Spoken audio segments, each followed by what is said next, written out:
It's time to get back on track. After the Braves' 12-1 start, Atlanta's taken a step backwards. Those home runs have turned to strikeouts, and late leads that were once locks, they've been losses. So today, it's time to get that swagger back and play like the team that began this 2013 season. The Braves and Mets wrap up a rain-shortened series on a sunny Sunday afternoon.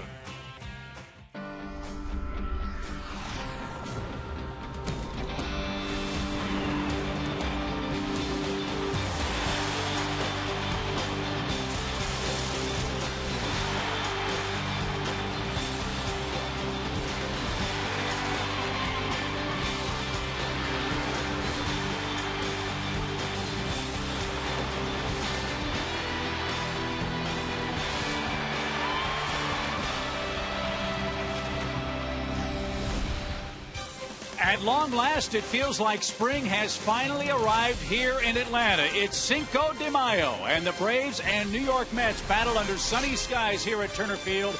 We wrap up a brief two-game rain-shortened series this afternoon in Atlanta. It is a gorgeous day for baseball, 61 degrees, a warm afternoon, winds blowing ever so slightly out of the west-northwest at just 1 mile per hour. And from sunny skies to two sunny guys, Joe Simpson and Dale Murphy. Chip Carey, yours truly with you at the ballpark. Let's see if the Braves can get back in the winning column, but it's not going to be an easy assignment as Jonathan Neese goes to the mound for the New York Mets today. Yeah, and Neese took care of the Braves last year. He was 3-1 against the Braves in 2012, and he's 6-3 lifetime against Atlanta, including a winning record here overall at Turner Field. He's 2-2 this year. He has not struck out as many batters as he has in the past. In fact, about half as many strikeouts for him as we've seen in the past, but we got Tim Hudson on the mound today, too. Well, it's a great day at the ballpark when you get a chance to watch Tim Hudson pitch.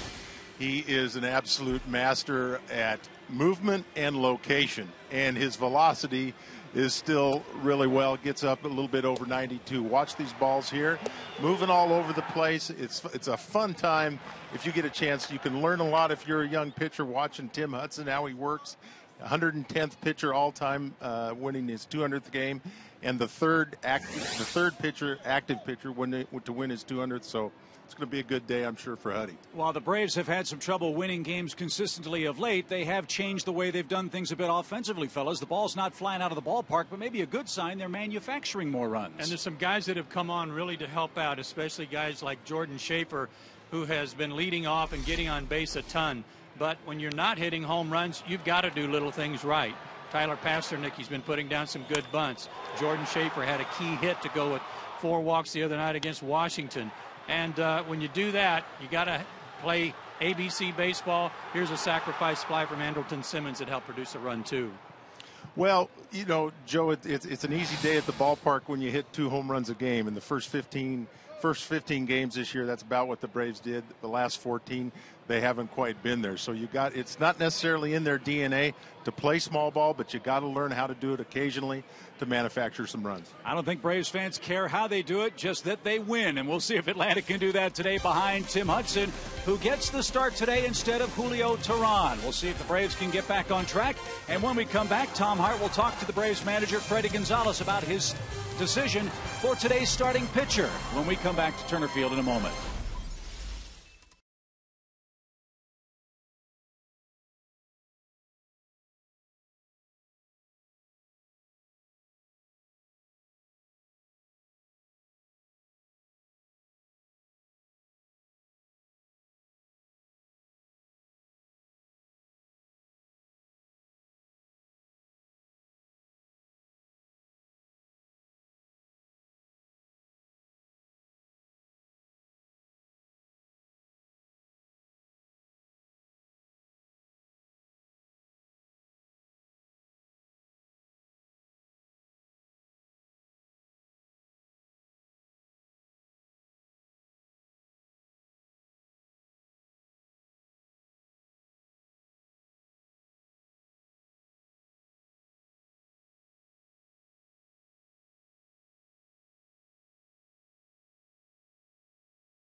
split today as they say goodbye to the Mets in a brief 2-game series. Well, manager Freddie Gonzalez had a decision to make after Friday's rainout, either push the rotation back or skip Julio Teheran in favor of his veteran. Well, when I talked to him earlier today, he said that turned out to be a no-brainer. Well, you know, Huddy's our ace, #1 guy, and we want to keep him in line and not screw around with his days.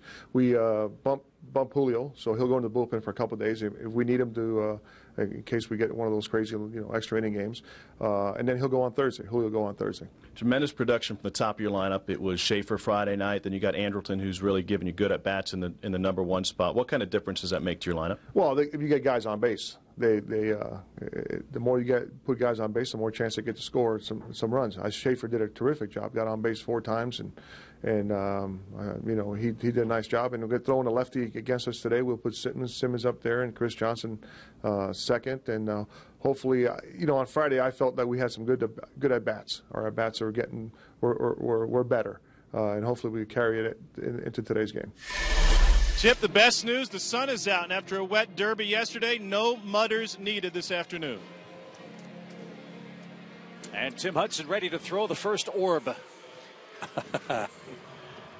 As Ruben Tejada digs in for the Mets. New York at 12-15 on the year. They've closed the deficit to 4 games behind the Braves in the National League East. And a first pitch strike, and we're underway.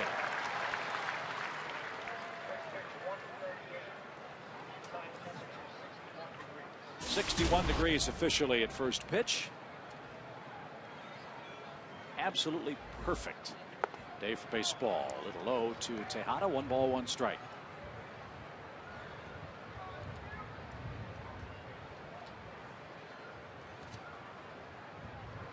The Mets won 7-5 here on Friday night. Bobby Parnell got the victory in relief.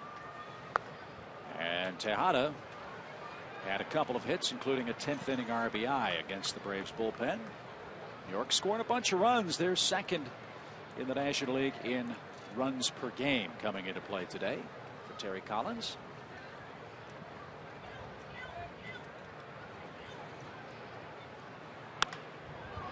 And slowly hit right at Freddie Freeman. Good start. A ground ball out for Hudson. 1 away. And here's the rest of the Mets Toyota starting lineup. Danny Murphy bats and plays second. David Wright, the villain in the Mets victory the other night. Lucas Duda, John Buck, Ike Davis gets start. And then Marlon Byrd, Jordani Valdespin, and Jonathan Neese, 7th, 8th, and 9th. Tim Hudson making his 7th start. He's 3-1. Lowered his ERA to 3.86 with that good work against Washington when he only gave up 1 earned run. 24 strikeouts, 35 innings. That's a pretty high number for him, too. Another first pitch strike. This one to second baseman Daniel Murphy.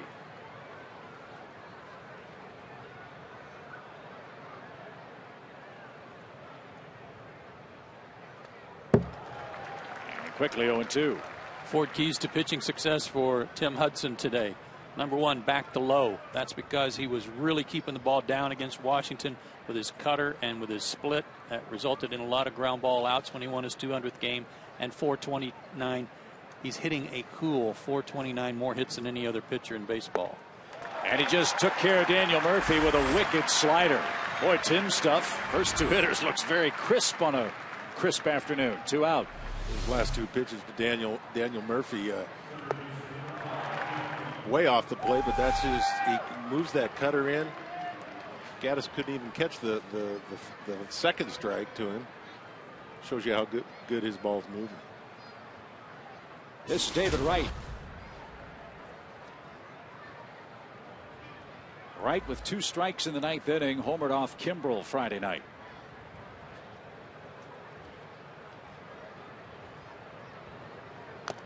And he's quickly behind strike 1. Bobby Cox always said major league hitters can time a jet if they get enough looks at it, and he saw nothing but fastballs from Kimbrel and teed off on one.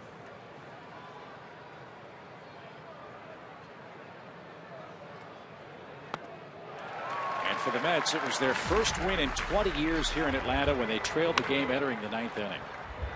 It was launched, folks. way up there in the seats in straightaway center. No balls, 2 strikes. Let's not forget Friday night how strongly the wind was blowing here at Turner Field, and it looked like from our vantage point, Wright hit it right into the wind.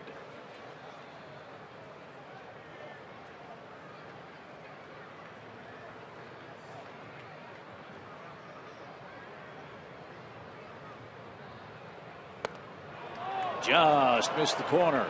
Tim wanted that pitch. 2 balls, 2 strikes. Let's check out Sherwin-Williams painting the corners here on Fox Tracks. Just a little off.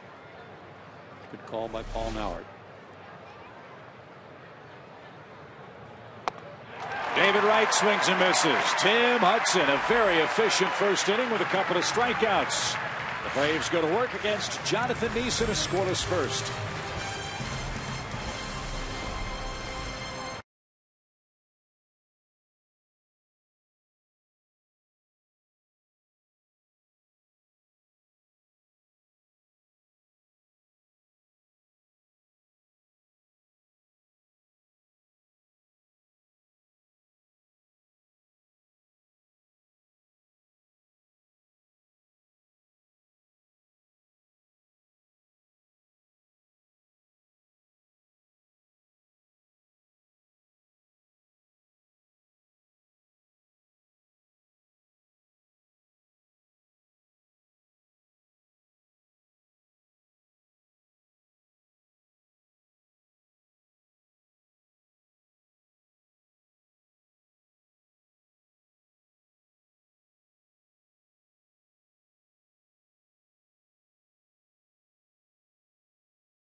Bark in the Park afternoon. Brittany and Kanika are here with a couple of furry friends.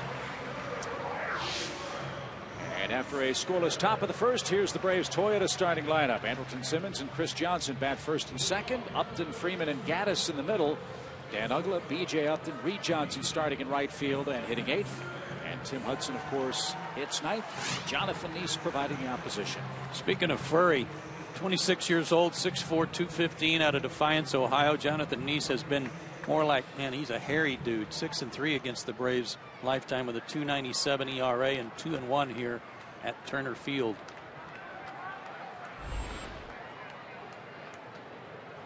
His first pitch of the day is called a strike. Andrelton Simmons, the Braves shortstop, digs in.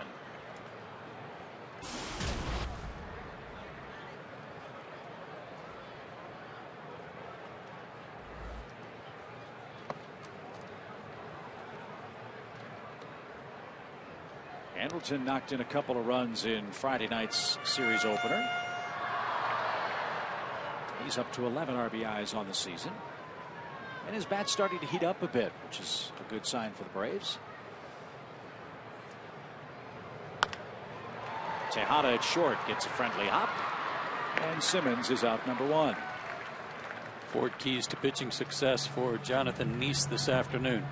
Mentioned in our opening comments that his strikeouts are down. They're like he's thrown as many as like half the strikeouts he normally throws on average per 9 innings. And with 2 outs, the batting average against him, very odd. Lefties are hitting 294 for the year, right-handers 266, but opponents are hitting 317 against him with 2 outs. So if the Braves get some guys on with 2 outs, especially guys like Freddie Freeman who are so good at that, that might fit right in. Chris Johnson digs in for the Braves. His average at 352. That's good for second in the National League now.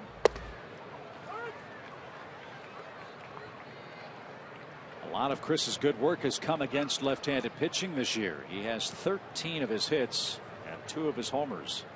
Like both of his homers against lefties. Slow roller. Good play, Nice. And he gets Johnson by a couple of steps for out number 2. Here's the rest of the Mets defensive lineup. Duda, Valdez, Speen, and Bird left to right in the outfield. David Wright and Ike Davis, the cornermen. Murphy and Tejada at second and short. John Buck, having a great start to the season, is again behind the plate. And so here we are. First time the Braves have 2 outs in an inning. Let's see if Justin Upton can do something in the first.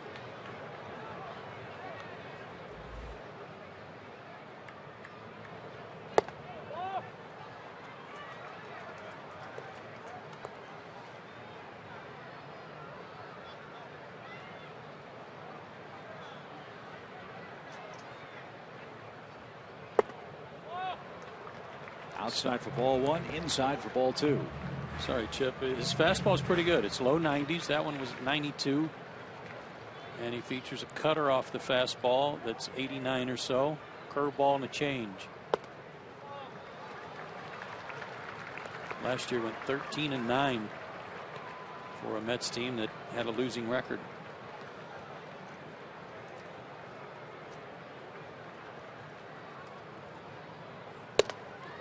Upton walks on 4 straight.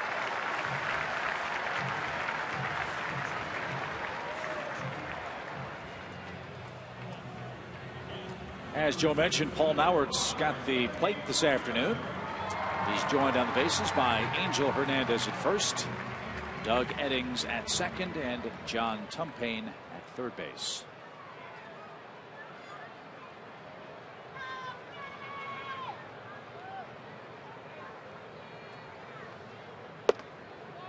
Ball 1 inside to Freeman. Nice has missed with 5 straight. I like the way Freddie's been swinging the last couple of games. He hasn't had a lot to show for it, but he had a tough pitch down the right field line, but it crushed the ball into that wind the other night. Swinging good. Hard to believe his only home run came opening day. And he's got some good numbers against Nice in his career, too.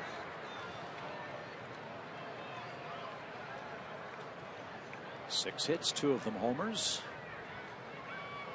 And with Upton at first, looks outside at ball 2. This is a sure way to get yourself in 2-out trouble. You start walking people. Nice did to Upton. Now he's behind Freeman.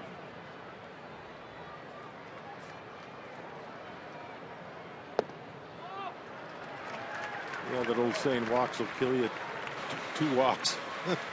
2 walks will absolutely kill you. I mean, it's just you can kind of get away with it early in an inning. Seems to always hurt you with a couple outs and you walk a guy. Freeman pops one up into shallow left, but that's going to be playable for Lucas Duda. Had a little bit of trouble, but makes the grab, and that retires the side. We head to the second inning. 0-0 in Atlanta.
everybody, as Tim Hudson goes to work in the second inning. Looked real impressive in the first with a couple of strikeouts.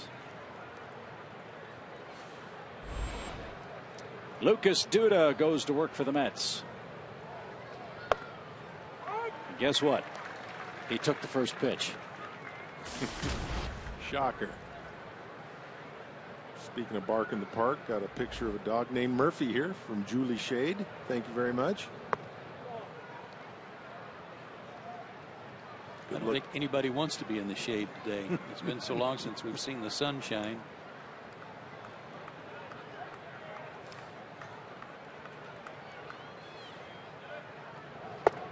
Yes, he did. John Tumpane says no swing. 2 balls and a strike. A couple of good back foot sliders to Murphy. Struck him out.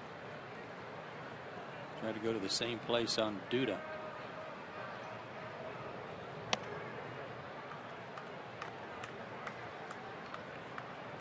Six homers, 9 RBIs for Duda.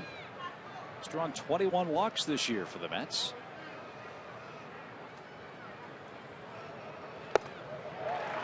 Six homers, 9 RBIs. Now you say, okay, well, Justin Upton's hit 12 homers, only driven in 20. Up until the last day or so, he hadn't anybody on base in front of him. Duda's batting down in the order. So the point the Mets have been making. Up the middle, but Simmons had him played perfectly. Bobbled, but still had time to get his man. 1 out. Is that he's got 6 homers, 9 RBIs. He needs to be more aggressive. And they want him to be more aggressive and not take quite as many pitches, especially when there's men on base. That ball hit sharply to short and is the first out of the inning. And here's John Buck. And Chip, you mentioned Andrelton being in the right place. You look at him now, he's playing Buck a little bit over in the hole, just moved over a little bit more. But Andrelton is one of those shortstops at this young age that is in the right position so many times. What'd you say? There he is again. It's incredible. You may say, well, he should be. He's a big league shortstop. But young players don't quite get that too often. Sometimes they're gifted with good range, so they get the balls. He's got good range, but he plays in such good position all the time. That means he's studying our pitchers and studying their hitters, looking at, taking all the scouting reports seriously. Now you can see him moving back up the middle. I mean, it's a little thing that is very impressive. His instincts and his positioning. Get some help from the dugout too. The coaches do a good job of helping out, moving these guys according to the scouting report. Carlos Tosca does that. Mike Davis pops up the first pitch. Simmons drifting out is called off by Justin, who gets there and makes the play. Is the wind swirling up there? I think so. Very well could be. An 8-pitch inning for Tim Hudson. 6 up, 6 down. Braves go back to work with Evan Gattis ready to lead things off in a scoreless game.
by AT&T Uverse, by Delta Airlines, and by Ford.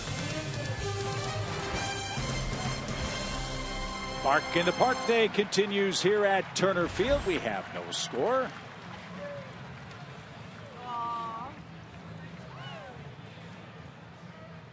Joe Simpson, Dale Murphy, Tom Hart, Chip Carey as Evan Gattis gets ready for the second inning.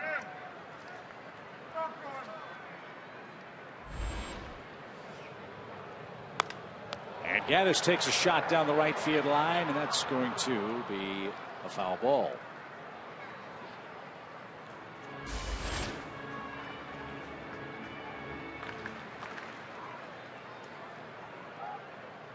Gattis was really pumped up here on Friday. That 8th inning home run that gave the Braves a 5-4 lead against the Mets.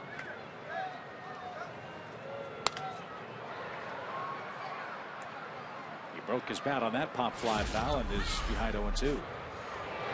Hopefully that wasn't his home run bat he just broke. Straightaway center, and you're right. I think it was the first time we've seen him really show some emotion, a pump fist and a fist pump rather, and then coming back to the dugout and really fired up with his teammates, or Bark in the Park Day teammates.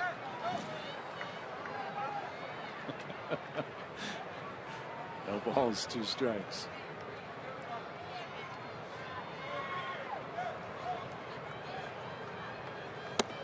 And Gattis chased high and away and is struck out. 1 away in the Braves' second.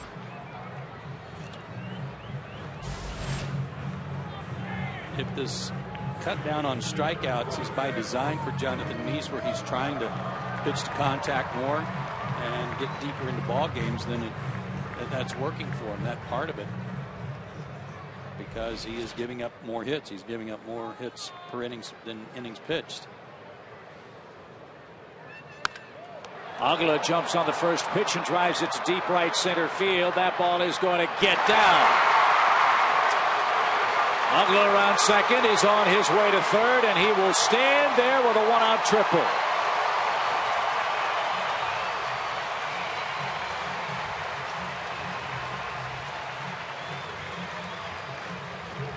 That seemed to hang in the air forever. Well, it did, because the way the outfield was positioned, they really had given him all of right center field.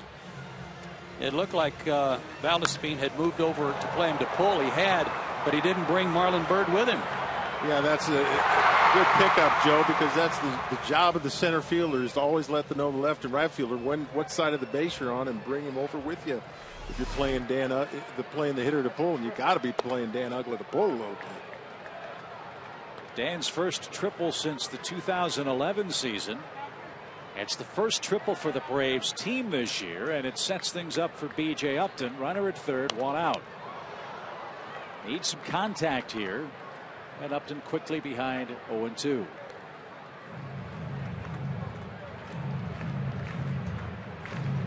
Our Georgia Lottery hitting the jackpot shows what today's Braves lineup has done against Nice. Infield was back. Now on an 0-2 count, they come in halfway.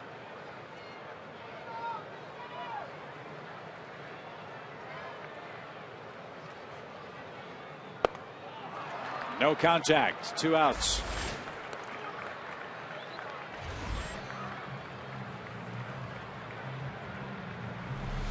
Got a cutter, Dale.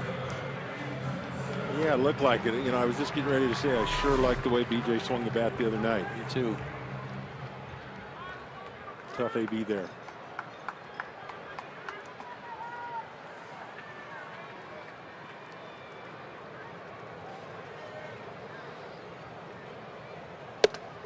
So Ray Johnson now with 2 outs.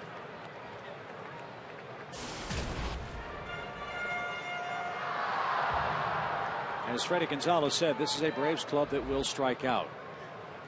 You can live with strikeouts. What hurts are strikeouts with runners at second or third. And now a little nubber hit towards short. Tejada's got it. And the throw to first in time retires the side. Braves waste a chance to score the game's first run. Uggla left stranded 90 feet away after 2 scoreless innings.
Here in Atlanta, Tim Hudson has set down the first 6 Mets in order. Braves a moment ago got a 1-out triple from Dan Uggla, but could not break through with B.J. Upton and Reed Johnson. So Hudson will take aim at Marlon Byrd, Jordany Valdespin, and Jonathan Neese, the Mets pitcher.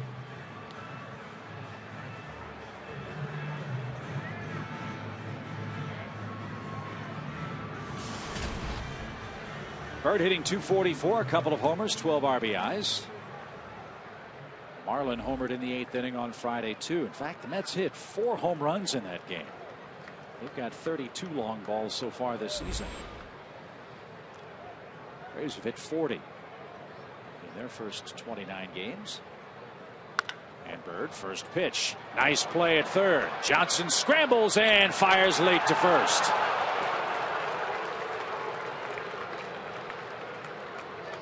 Infield hit for Marlon Byrd. Nice stop here, but getting that far out over his feet prevented Chris from keeping his feet to make that throw. And Marlon Byrd gets down the line pretty well.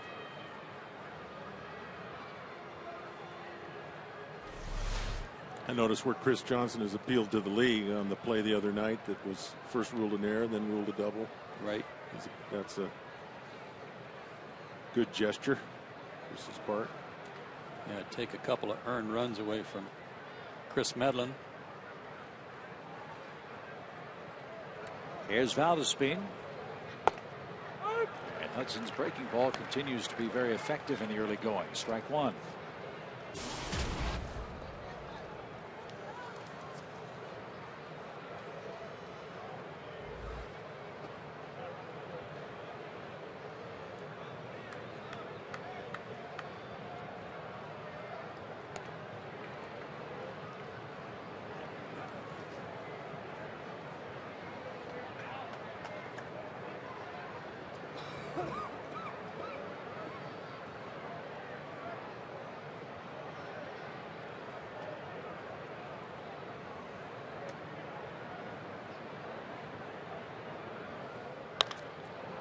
High fly ball to right.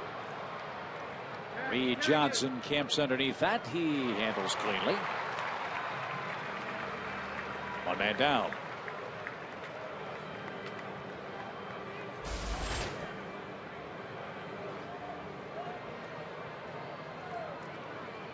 Tim's getting ahead in the count. The Mets are swinging early in the count. Yeah, 8 for 8 so far on first pitch strikes.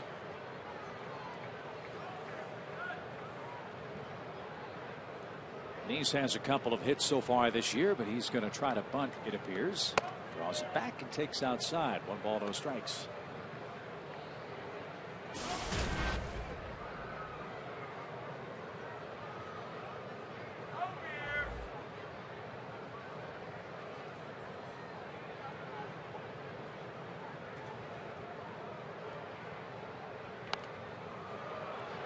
Now it's even, 1-1. Well, you mentioned the Mets hitting 4 home runs the other night, Chip, and the amount of runs they've scored. This is a club that you got to be a little careful of, starting to get a little confidence. They only had 3 wins last year when they were behind after 8 innings, and now they've already had 3 this year. And no one's picked them to do all that well, but they get a little confidence. They can be dangerous. There's the bunt. Johnson's got time to go to second, and the force of Byrd is successful. Braves will take that switch all day long. The pitcher stays on the base paths with 2 outs, and we go to the top of the order in Tejada. The all-new interactive tour of Turner Field includes personalized guided tours with tablet devices. Choose your virtual host from Braves legends Bobby Cox, John Smoltz, or the Murph. For information, call 404-614-2311 or visit braves.com/tours. Really a unique thing. It was a lot of fun to tape it, and it's a lot of fun to get to carry that tablet around, and really a lot of fun. One of the best tours and museums in baseball, if not the best.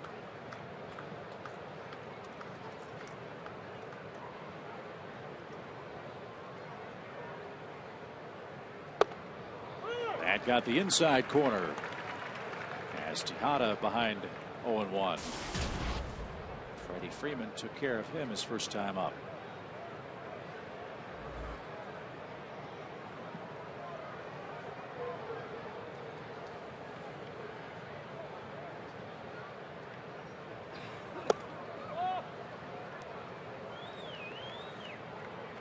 After the game today, the Braves head to Cincinnati to start a series with the Reds tomorrow.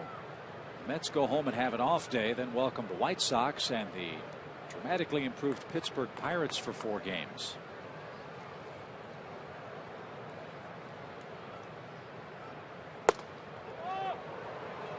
Pirates are hosting the Nationals today with Wandy Rodriguez on the mound. At last report, they had an early lead over Washington.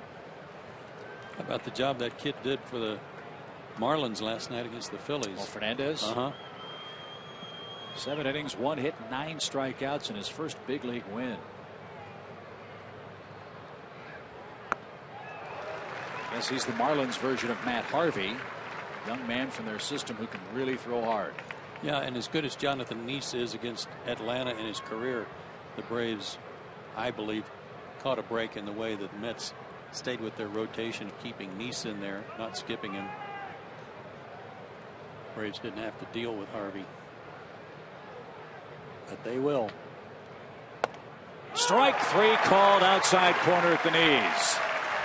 Tejada flips the bat away and almost picked off Danny Murphy in the on deck circle. Tim Hudson is through 3 scoreless and goes to work at the plate.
As we go to work in the bottom of our 3rd inning.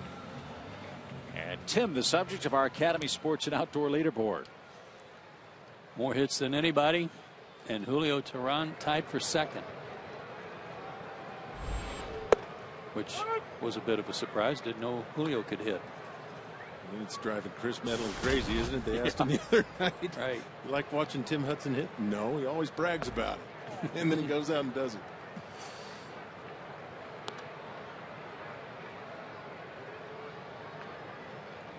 One ball, 1 strike.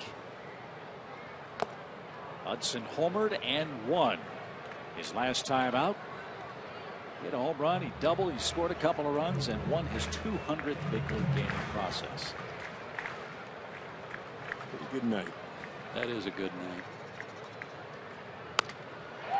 And a soft line drive speared by Neese, and Hudson is out number 1. Another member of our broadcast team is with us today. Let's check in for the first time with Elizabeth Moreau. Chip, thank you very much. I am out in Bark in the Park with lots of dogs and the lovely Fox Sports South girls, Brittany and Kanika. Brittany, tell me who your dog is and what's been your favorite part of today. This is Leia. She's about 2.5 years old, and she absolutely loves the ballpark hot dogs. Right, and Kanika, who's your pooch? And tell fans where they can find you for the rest of the month. This is Luna. She's 2 years old. She's having so much fun. The only thing that could top this would be a Braves win today. We're having so much fun. Saturday, May 25th, we'll be at the Braves game on the green at Swanee Town Center. So bring your tomahawks, bring your blankets, and come out and cheer on.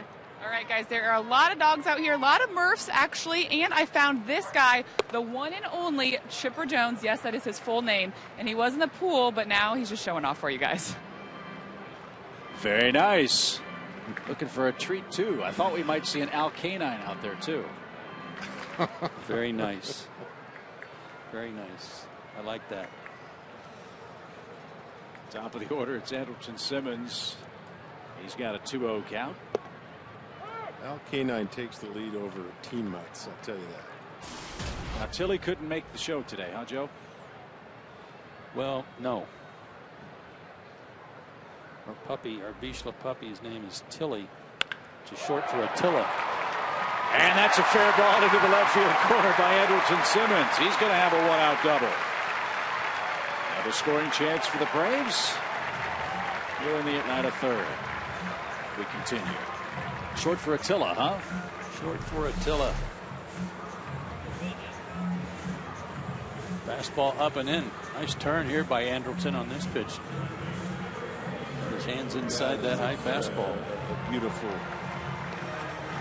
picture there of what it means to bring your hands in. And keep it fair. Yeah, and keep it fair. You got to bring those hands in on the balls inside instead of getting out and around it, pulling it foul. That's what keeps it fair. Beautiful swing. Second Braves extra base hit of the day. Now Chris Johnson bats with one out. Just told you he's killed left-handed pitching this year. Let's see if he can drive home the first run of the day. They've had a little luck lately on Chris working him really tight inside so that he can't work right center or right field like he likes to do. They made it hard on him to do that. Well, one of the things you got to do, I think sometimes he doesn't. I never like the ball in. I like the ball away, so I would get crowded as well. And I didn't like to look in there, but occasionally you just guess, you look in, and that'll get him off that a little bit.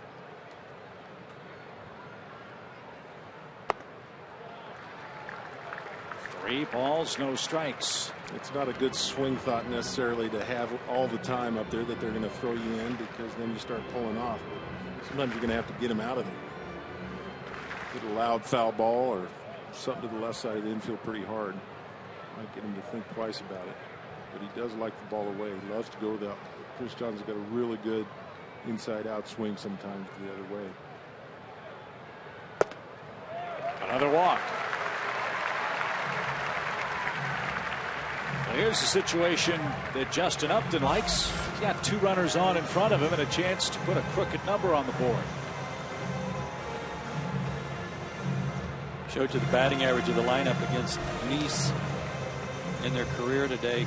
A cumulative batting average. Well, Justin Upton contributed to that. 5 for 11 coming in, and he's walked today. This is the Braves' 30th game this year. An amazing stat. Upton's hit third every day for the Braves. This is his 19th at bat with a runner in scoring position this year. That's not many, is it? A nice stop by Buck. 1 ball, no strikes.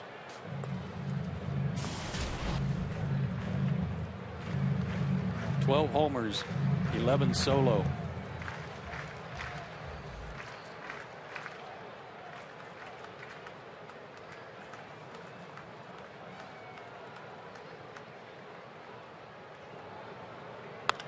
Line drive into right field. That's going to get down for a hit. Streaking around third is Simmons. Bird will throw to the shortstop. And Justin Upton comes through with his 21st RBI. And the Braves have struck first.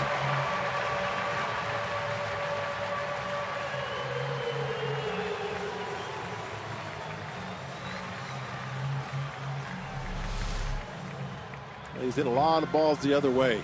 Not only home runs, but singles and doubles. Just love his approach at the plate. That looked like a cut or two that kept biting in on him, so he didn't exactly hit it on the sweet spot. It's strong enough to deliver it into right field. Good piece of hitting. Ball 0 to Freddie Freeman, who popped out to end the Braves first.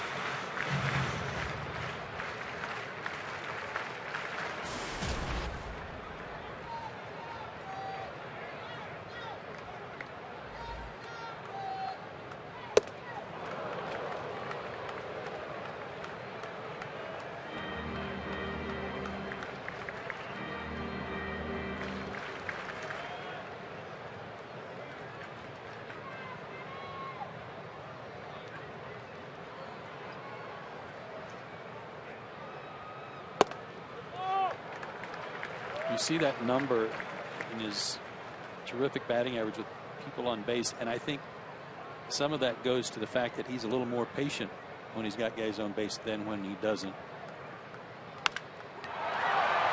And a shot to left off Freeman's bat. Duda going back. Can't get there. It's off the fence.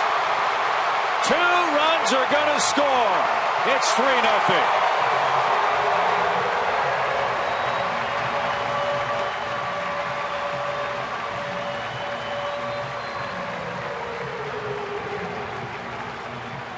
This goes to what Terry Collins talked about in spring training with his outfield. I can either put some offensive players out there and suffer defensively, or I can put some guys out there that can run the ball down that can't put the ball in play. Well, here's what they suffered through with Duda, and I think that ball just was carrying on him. Not that he really misplayed it, but just the fact that the ball was really jumping, and some really good base running by Justin Upton. Absolutely.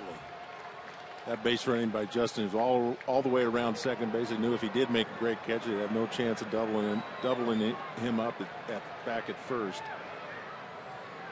So a 3-run third for the Braves, and here's El Oso Blanco on Cinco de Mayo.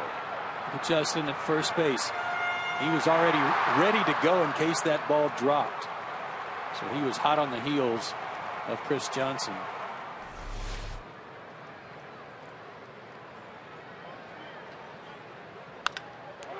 Bounce towards short.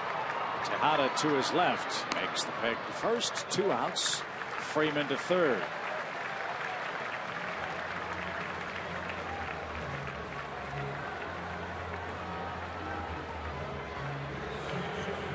That'll bring Dan Uggla to the dish with B.J. Upton on deck.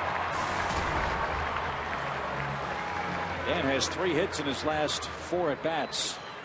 2 singles on Friday night. And scored the Braves' first triple of the season an inning ago.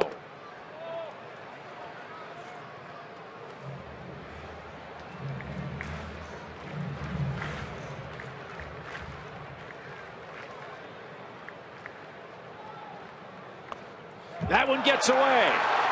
Here comes Freeman. Throw to the plate off target. 4-0.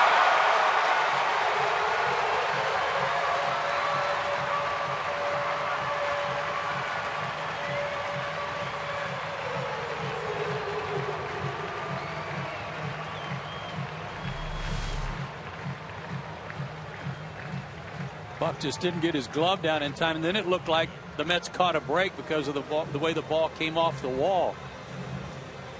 But he couldn't make a good enough throw. If he makes a good throw with this, they might have a chance. Yeah, throw on the other side of the plate, but you're right. It looked like Buck was a little late, but it looked like he could have just caught it. Get his glove out, his mitt out a little bit further. Well, how nice is it to see the Braves put a 4 spot up in an inning without a homer.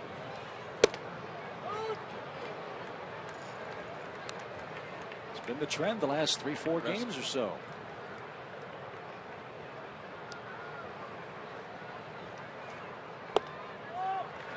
Uggla takes another walk. That's 3 for Neese in the game, 2 in the inning. Now B.J. Upton looks for a little redemption. Manager on his way out. His career ERA against Atlanta 2.97 in 12 starts. His ERA last year against the Braves, he was 3-1 with a 2.0 ERA, and the Braves have 4 off of him today. And he's been behind in the count in each of the last 6 hitters.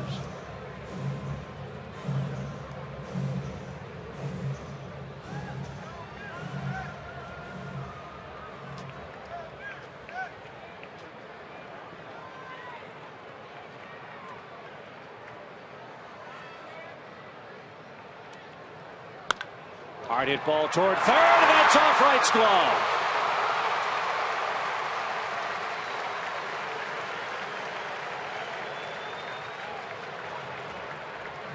Ugla stops at second. B.J. Upton's at first. We'll see how that's scored.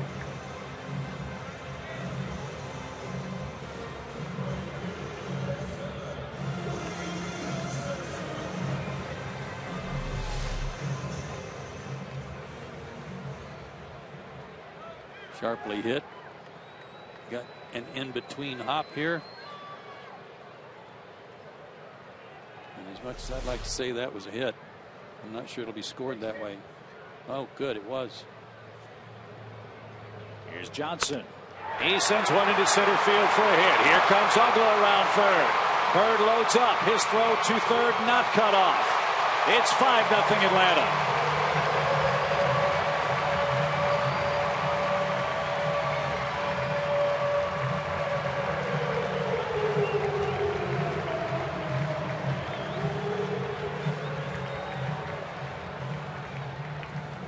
First RBI of the year for Reed Johnson. So after 2 outs and 4 runs in, thanks to the wild pitch, the Braves start another rally. Well, if he's trying to pitch to contact, he's been awfully successful this inning, hasn't he? 5 hits, 2 walks, and Hudson has already batted once in this inning. Bats again. That last replay too showed you Dan Ugla naturally trying to hustle to score on the base hit, but he didn't let up. He kind of took a peek over his shoulder, and he knew that BJ was going to try to go to third, so he had to keep running hard, make sure he scored in case there was a play there at third base. Yeah, that's a good point, Joe. It's nice to see BJ go from first to third on a made it relatively easily too. I'm playing, a lot of guys won't get to third on. Yeah. Good to see BJ out there running the bases. He is such a threat with his legs when he's on base. And again, 2 hits Friday night, said that there were signs of him really coming on.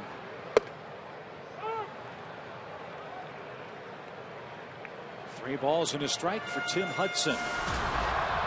Braves have scored 5 times in the third. Their biggest inning this year was a 6-run 5th in Miami.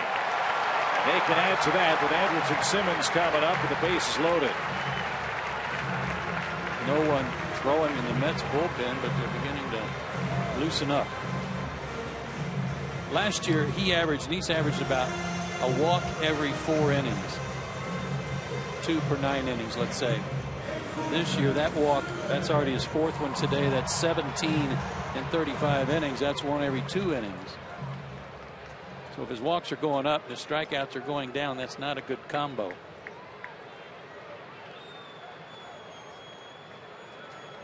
Andrelton Simmons is heating up. He's already doubled and scored today.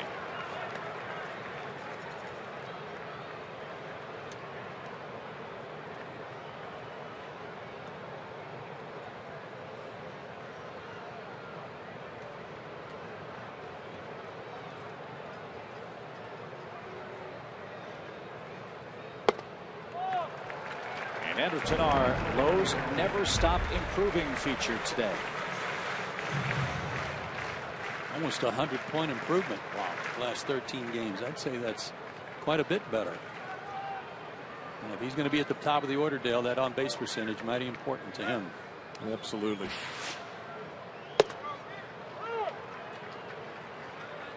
You know, you talk about Nice's walks and reason why we talk about walks killing pitchers so much is walks are kind of an indication of what's happening as far as your control is concerned and the amount of mistakes you're making. You know, if strikeouts go down and his base hits go up, well, that's not necessarily a bad combination. It's when strikeouts go down and walks go up, because then the base hits are going to hurt you. Got to keep those walks down. It's just an indication that you're not commanding things and you're going to make some mistakes. And remember the batting average with 2 outs too. That's really come to light here this inning. Deep short. Tejada gloves and throws on the run in time to retire the side. Big inning for the Braves. That was fun. They score 5 times and make Nice say uncle. We go to the 4th inning. 5-0 Atlanta over the Mets.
Three. Yeah, that was fun to watch. You're right, Chip. Bottom of the 3rd inning. 5 runs, 5 hits for the Braves. They batted around. In fact, they sent 11 men to the plate. Good days all around so far. And as we all know, you give Tim Hudson a lead like this, he is awfully tough to beat. Let's hope that continues against the Mets today as Danny Murphy bats for the 2nd time.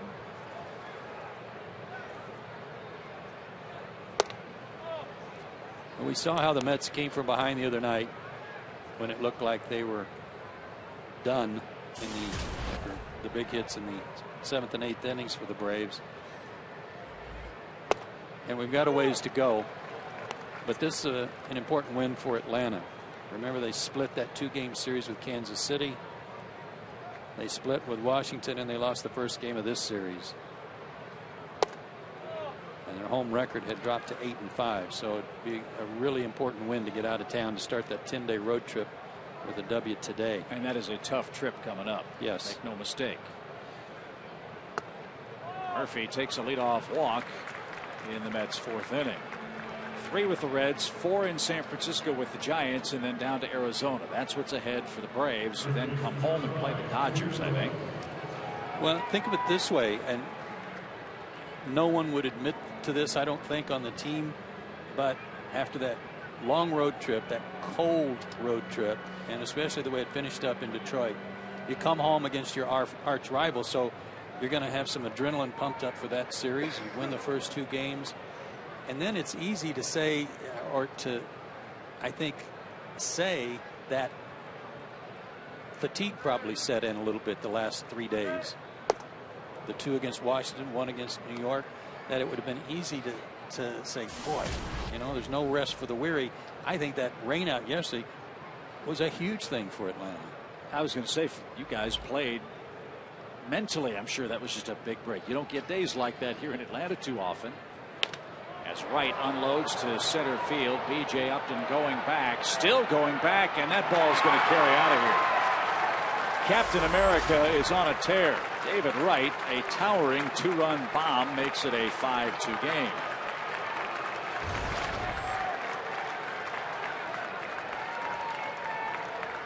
He hit one out to center with the wind blowing in. He hit one just now out to center field with the wind blowing out. BJ looked like he had a play on that when he first broke for it. Yeah, he did. He went back like he did. Well, one of the best swings in baseball. But he got that one up a little bit. You know, I noticed David Wright went in to settle Nice down a little bit. He probably told him something like, hey, you know, slow it down. We're going to score some runs. Probably said something like that and came up with a 2-run home run. Now Duda jumps on the first pitch. You don't see that often from him, and he'll pay the price. Reed Johnson makes the catch. First 100 at bats this year for Lucas Duda. He swung at the first pitch 9 times. So that's a real rare sight indeed. And Hudson glad for it. 1 away. And that pop up there on the first pitch will keep him from swinging at the first one for the next 20 probably. He's probably going into the dugout. See, I told you I shouldn't be swinging at the first pitch.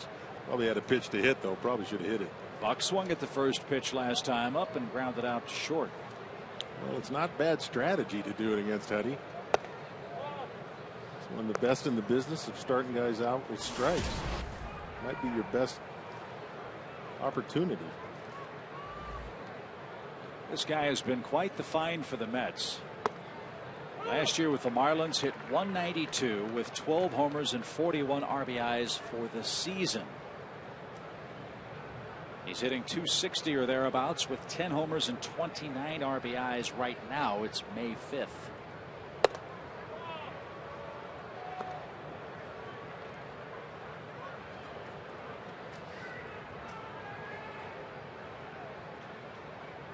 Well, he's done well not only at the plate, but his defense has done well, throwing guys out at second, doing a little bit of everything for him. You know, you mentioned this road. Oh, excuse me, Chip. You just mentioned this road trip coming up, and Cincinnati's 12-4 at home. San Francisco's 10-4 at home. Tough road trip coming up. Buck pops this one up into shallow center. B.J. Upton will make the grab, and that's the second out. 2 down. Time for Georgia Power Energy tip number 7. Reed Johnson. Georgia Power now goes wherever you go. You can easily access and manage your account whether you're at home or on your mobile phone. Mets have to figure out what's up with Ike Davis. He has started very slowly the last 2 Aprils. Hitting $165 and striking out roughly once every 3 at bats for New York. And a line drive on the first pitch. Reed Johnson's going to fire to first. Why not? Davis had to hustle down the line to beat the wrap. He's aboard with a 2-out single.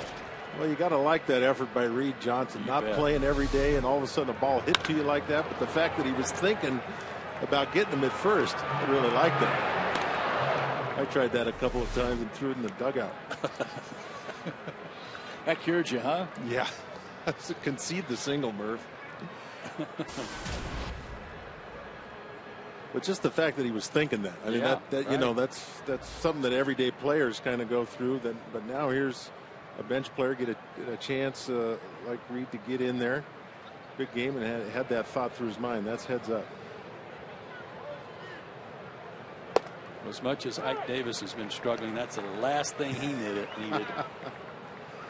Boy, you know, last year he got off that slow start because he was coming off that season in 2011 where he had a stress fracture or crack in his foot, remember? Yep. After a collision out by the mound. So everybody just thought, well, he was off so much in 2011, it just troubling for him to get back into the groove at the beginning of last year, but the same thing has happened this year. He had valley fever too, I think, was another problem for Ike Davis. There was some talk that if he didn't heat up, they may send him back to AAA for this Mets club. Tim Hudson takes care of Marlon Byrd, but the Mets score a couple of runs. A leadoff walk to Danny Murphy, and then David Wright homers to center. Braves lead trimmed to 5-2 as we head to the home half of the fourth.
Nice. Wow. Thanks, guys. All year long, Braves baseball on Fox Sports South is presented by Academy Sports and Outdoors. The right stuff, the low price every day. See if Chris Johnson can start something for Atlanta in the fourth and get those two Mets runs back.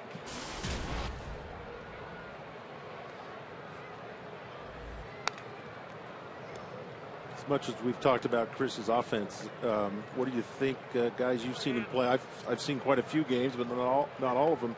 About his defense, I think it's been remarkable. Been very solid. I mean, the one play the other night that cost Medlin a couple of runs was a big error that he admitted to, that he should have made the play. Marlon Byrd in right handles that fly out, one away. But I think he and Juan Francisco both have played very solid defensively. Yeah. I saw one before the game, and he had a wrap on his ankle and wasn't moving all that great. I asked him how it was, and he said maybe a couple more days from where he twisted his ankle the other night. The Braves are going to have to make a roster move, it appears, after this game. Brian McCann is wrapping up his rehab at Gwinnett today. It's expected that Brian will be the designated hitter and will join the Braves on the team charter to Cincinnati. That's what we've been led to believe. That's great news. Yes, it is. Good to see Mac back.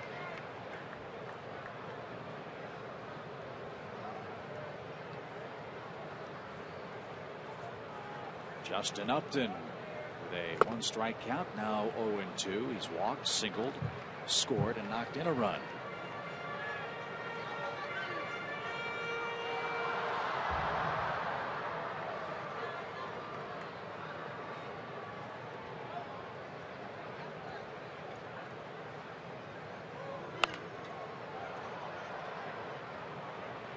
Other good news for the Braves is that Jason Hayward is starting to play a little catch, hitting the ball off the tee.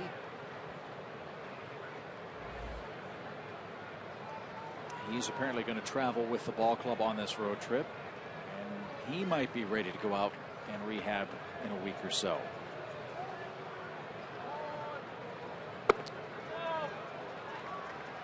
One ball, 2 strikes. Tom, you have more on Jason's situation? Well, just a funny update, guys. When Freddie Gonzalez was updating the press today about Jason Hayward, he said he was in the cage the other day, not only starting hitting, but he was starting to throw. He was just throwing into the net. He seems that he couldn't find anybody to play catch with him. Swing and a miss by Justin, 2 outs.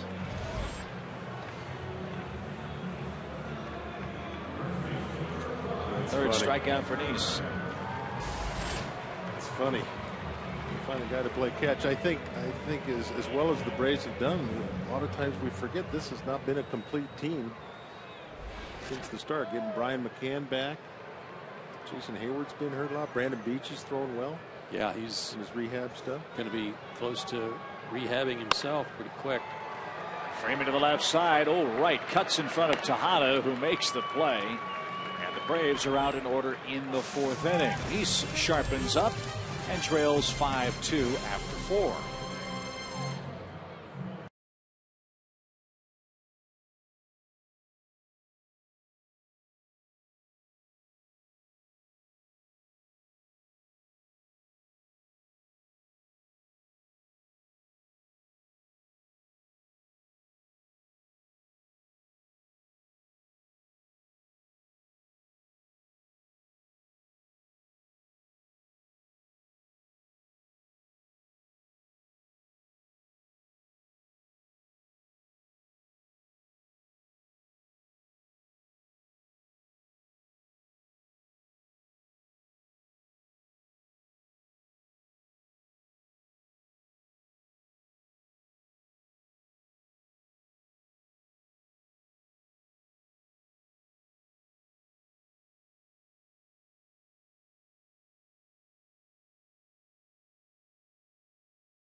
Five-2 after 4. Braves trying to even up the series with the Mets here on a gorgeous day at Turner Field. Our first real feeling of spring here at home.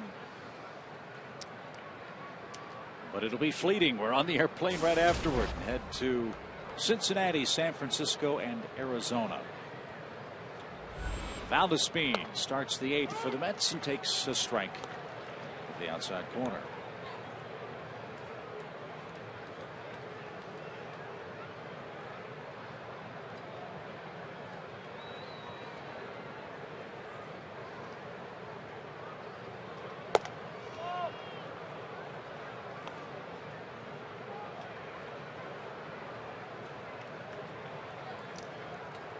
Valdespin is a high energy guy. Times makes you wish he'd switch to decaf. Popped out of play, a ball and 2 strikes. However, when the game's on the line late and the Mets need a big blast off the bench, this guy's been one of the best in baseball.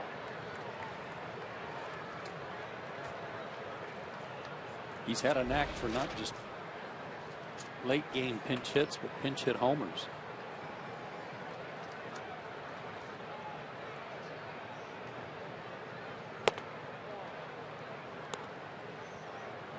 Leadoff walk last inning was not a good thing. Don't want to do that again. And Friday night, it was his 2-out walk that started the Mets' 10th inning rally. And then the real interesting strategy used by Terry Collins in that game, he had Bobby Parnell in the batter's box take one pitch, show bunt, to try to get Valdespin to steal second base. He made it. Parnell got taken down. Then a hit batsman and 2 singles later, the Mets scored 2 runs and won the game 7-5. And he takes a called third strike. Good start for Hudson. 1 away. That was some pretty good strategy when you think about what Terry Collins did, because if Valdespin got thrown out at second base, he still got Parnell in the game to go pitch the next inning. But when he got into scoring position and a chance to take the lead in the 10th, then all bets are off, and he put a hitter in. So that's pretty sharp. He swings the first pitch after Hudson strikeout and is retired by Andrelton Simmons. 2 out in the top of the inning. Time for our AT&T Uverse trivia question.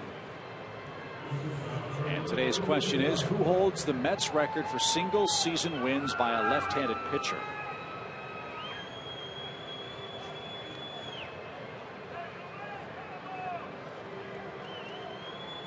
Immediately you think of Matt Lack and Kuzman. How about Frank Viola? That's a good call too.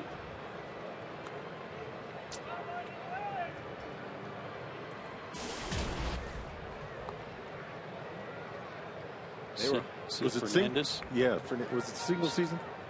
Yes, single season. They were hoping the answer would be Johan Santana. Boy, it's a shame that shoulder problems have sidelined him again after that remarkable no-hit performance for the Mets last season.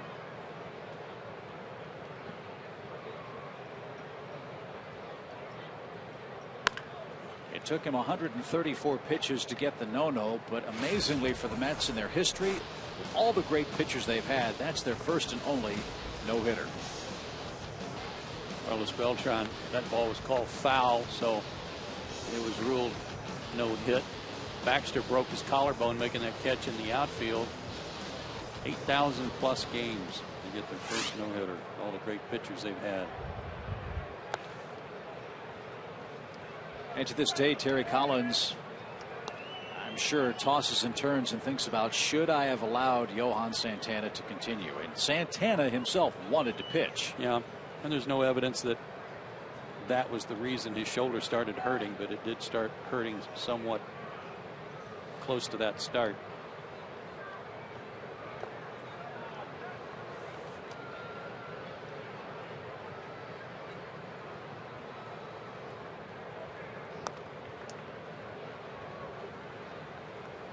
So I don't think Johan Santana is going to be the answer to today's trivia.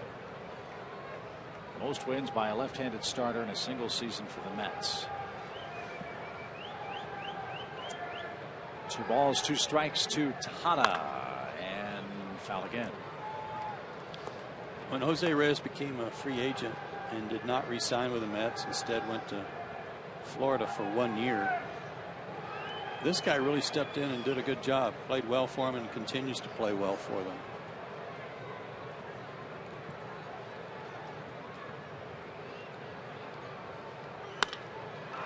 Lined into center. BJ comes on and with great closing speed makes the catch. And that retires the Mets 1-2-3 in the top of the 5th inning. Tim Hudson and the Braves enjoy a 5-2 advantage at home.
Atlanta. He leads all rookies in home runs and RBIs. He continues to impress. He was even impressive back in junior college.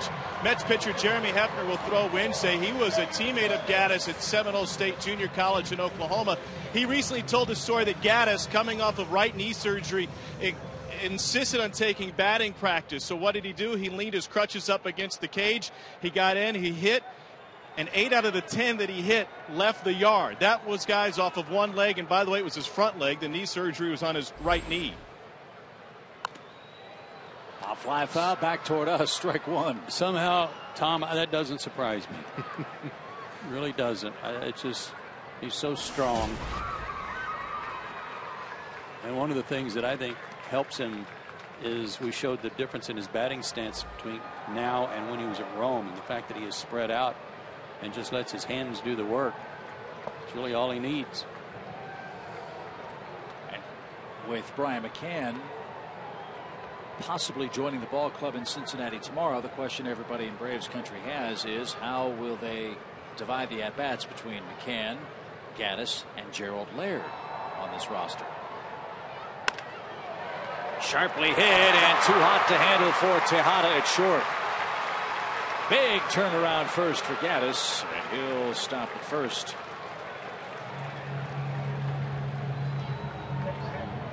That's a hit. That's going to be a tough assignment for Freddie Gonzalez. He can't get this guy's bat out of the lineup for any extended periods of time. Don't know how much Brian McCann will be able to play in the course of a week, if it's going to be 3 times, 4 times, until he's 100% physically ready. But Freddie Gonzalez has said that when McCann came back, there would be a 3-catcher roster. We've seen Evan play first base. We've obviously seen him behind the plate. They've tried him a bit in the outfield too.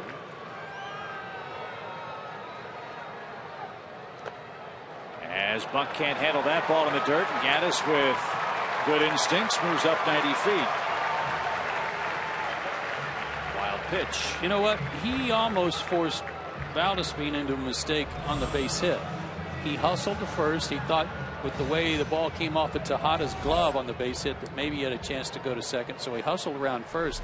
And Valdespin, when he was racing in, came in and like barehanded it to hurry. But if he overruns that ball, Evan was ready to go on to second base. And good instincts there on the wild pitch too. And to finish our point about Gaddis, if he plays the outfield, it would be left field for the Braves. That ain't happening. But with Hayward out, if you did put him out there, you could put Justin Upton back in right field. As Dan Uggla takes a walk, second time he's been walked today. I don't know. I feel kind of funny about that, because I think if they were going to do that, they would have already put Justin over in right field when Hayward got hurt. Good point. And said, you know, you can go back over, play right field for a couple of weeks if you want. And maybe they made that offer to him, but left field is his spot. And sure, he's not going to, you wouldn't expect him to play 162 games. He's going to need some relief somewhere along the way. But I think what's going to be interesting today is who's the odd man out. Somebody has to come off the roster, either being sent down or placed on the disabled list. And if Francisco's ankle is pretty bad, and they think it might be 5 or 6 days before he can play, they might DL him. It is going to be interesting to watch, though, because Evan Gaddis has been impressive. A swing and a miss for B.J. Upton. Certainly getting Brian McCann back will be a big lift for this Braves offense. But Tom, what's he done in Cincinnati? Well, perfect timing for Brian McCann. He hits the ball well there. 10 home runs in 22 games. Second most home runs in any road ballpark, only outside of Philly. And he's played 3 times as many games in Philly. So we say it all the time.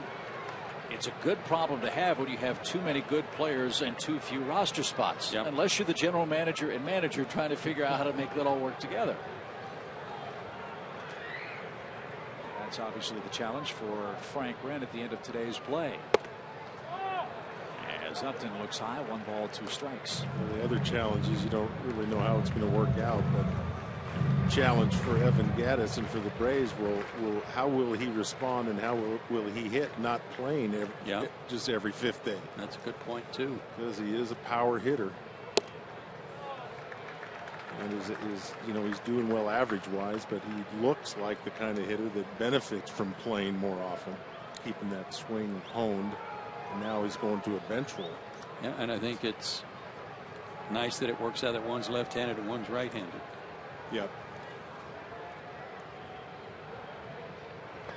In the dirt, B.J. Upton works the full count now. And let's face it, Brian McCann's never been a platoon player. He's been an everyday guy, lefties, righties, it didn't matter. And how many Silver Slugger awards and All-Star game appearances? He's not used to that. He might have to get used to that, just at least in the early going. Upton takes a walk. That was a good at bat. Real good at bat. Yes, fell behind 0-2 and then was patient and didn't chase anything bad. Really good at bat. And it looks like that's the end of the game for Jonathan Neese. 6 walks for the Mets left-hander, and he's loaded the bases in the 5th with nobody out and trails 5-2.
In the middle innings today. You know, Jonathan Neese ties his career high for walks with 6.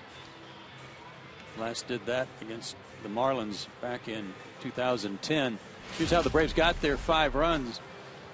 Men aboard, first and second. Justin Upton drove in the first one. Got Andrelton Simmons around. Then the big blow of the inning. This opposite field blast by Freddie Freeman that got overdue to that scored 2. He went to third on a ground out, scored on a wild pitch. So it looked like the inning might be kind of quiet, but not so. After that, a walk to Uggla, a walk to or base hit by B.J. Upton, and then a single by Reed. Plated 1.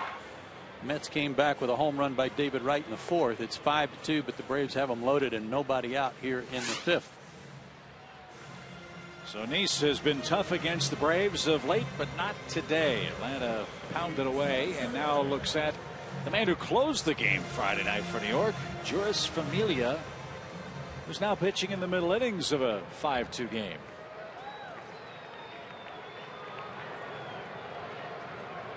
Awfully sharp in the 10th inning 2 nights ago. Got him 1, 2, 3, but now he's got inherited runners.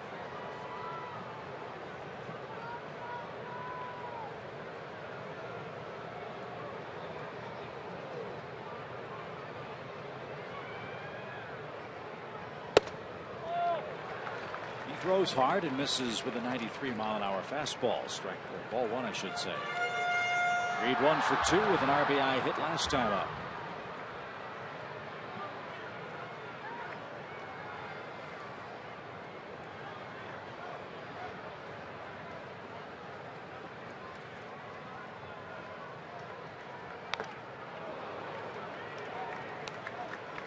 Got the pitcher on deck, and he's a good hitting pitcher.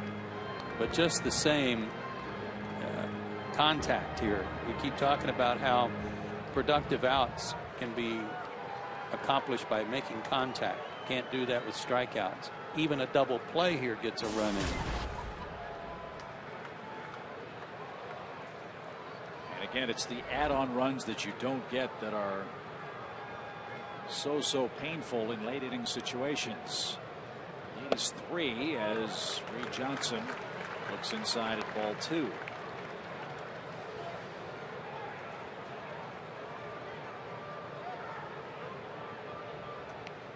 Braves scored 5 times in the 3rd inning.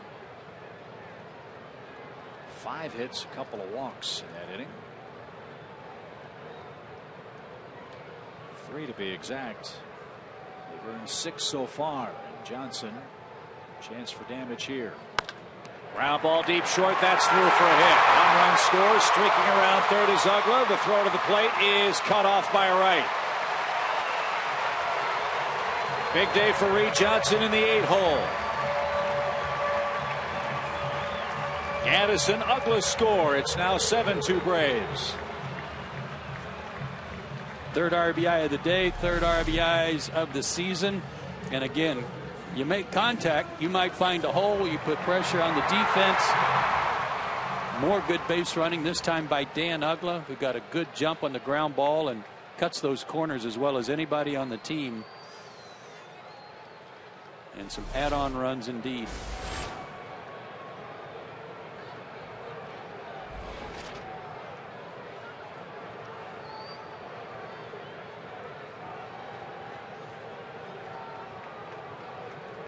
What an acquisition Reed Johnson's been.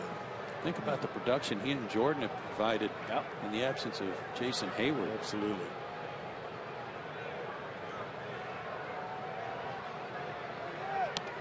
That buzzes inside. Buck can't handle. And B.J. Upton moves to 3rd.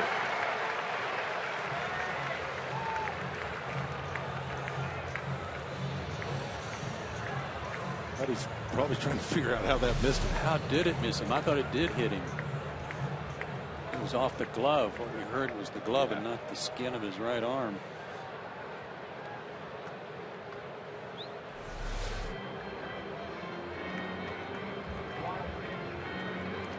It's another wild pitch. Mets have thrown 3 of those today. This one the first by Familia.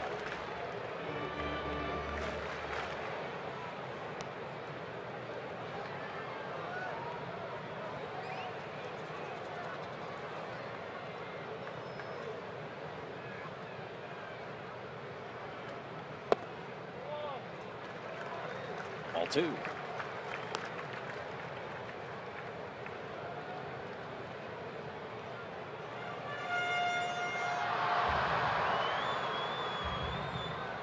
I'd love to see Huddy swing it. Probably bunting, but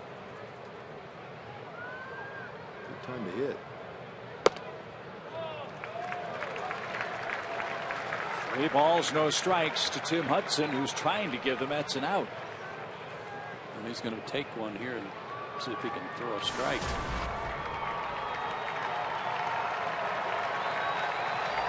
Still hitting 400 though. Now he's 0 for 1.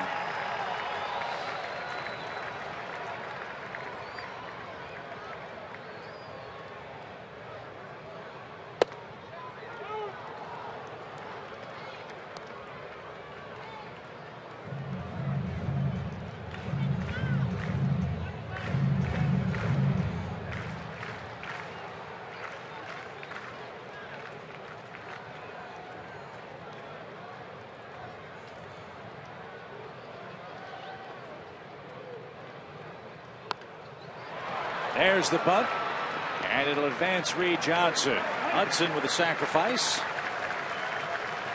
2nd and 3rd with 1 out.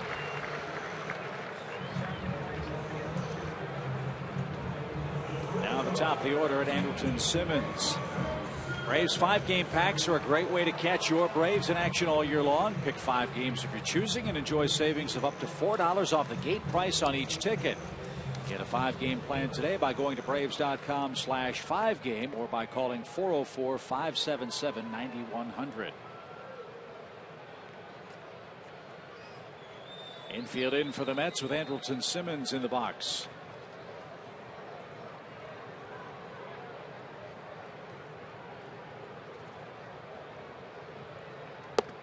Entering today's play, Simmons had the most at bats of any Brave with runners in scoring position.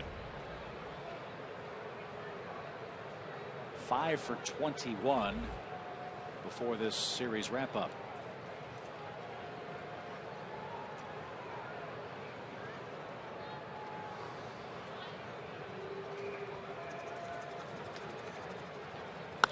Ground ball to David Wright. He's going to get Upton in a rundown. Johnson moves to third, and Simmons takes second after BJ's tagged out for out number 2.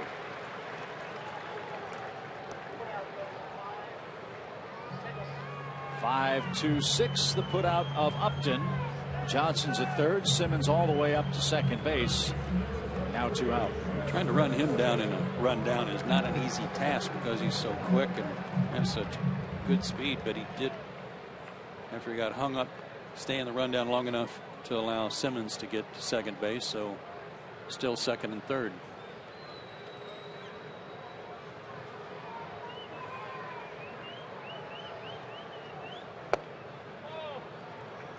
Yeah, I like going on contact there. Tough play by David Wright. He picked it. Also keeps you out of the double play. As long as, like you say, Joe, as long as you can stay in that rundown long enough to get Andrelton to second, you end up with the same kind of thing. Runners on second and third, a couple outs here. Where Chris has flourished, as you saw. 1 ball, no strikes. And a laser beam to the right side into the seats. It's even 1-1.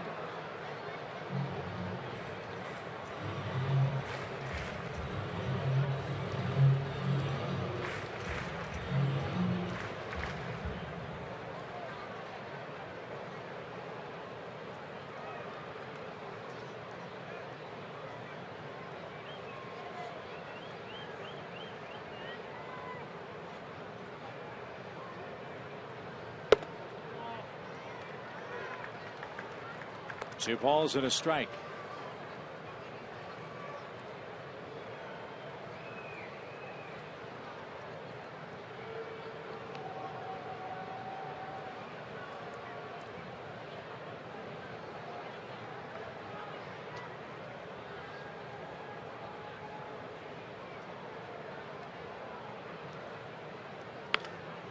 Little looper toward first, but Ike Davis will track that down.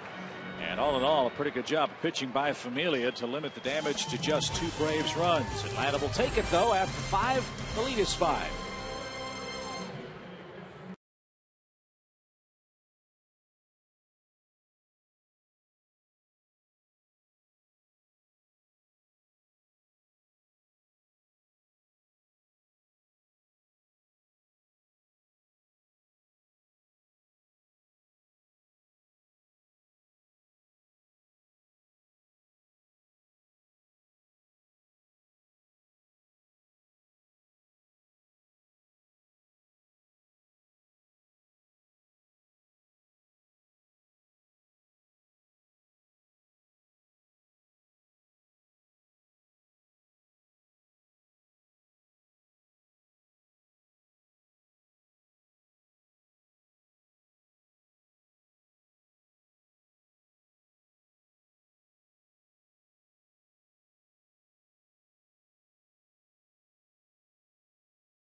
Tim Hudson going after win number 201. And trying to get to 4-1 so far this year. He's got Danny Murphy to lead it off. First pitch swing. And Ugla to his right. Handles without trouble. That's such a good thing. You add on to your lead. You get those 2 runs back from the home run, and the first guy up the next inning hits the first pitch for an out. It's like, okay, I'm off and running again. There we go.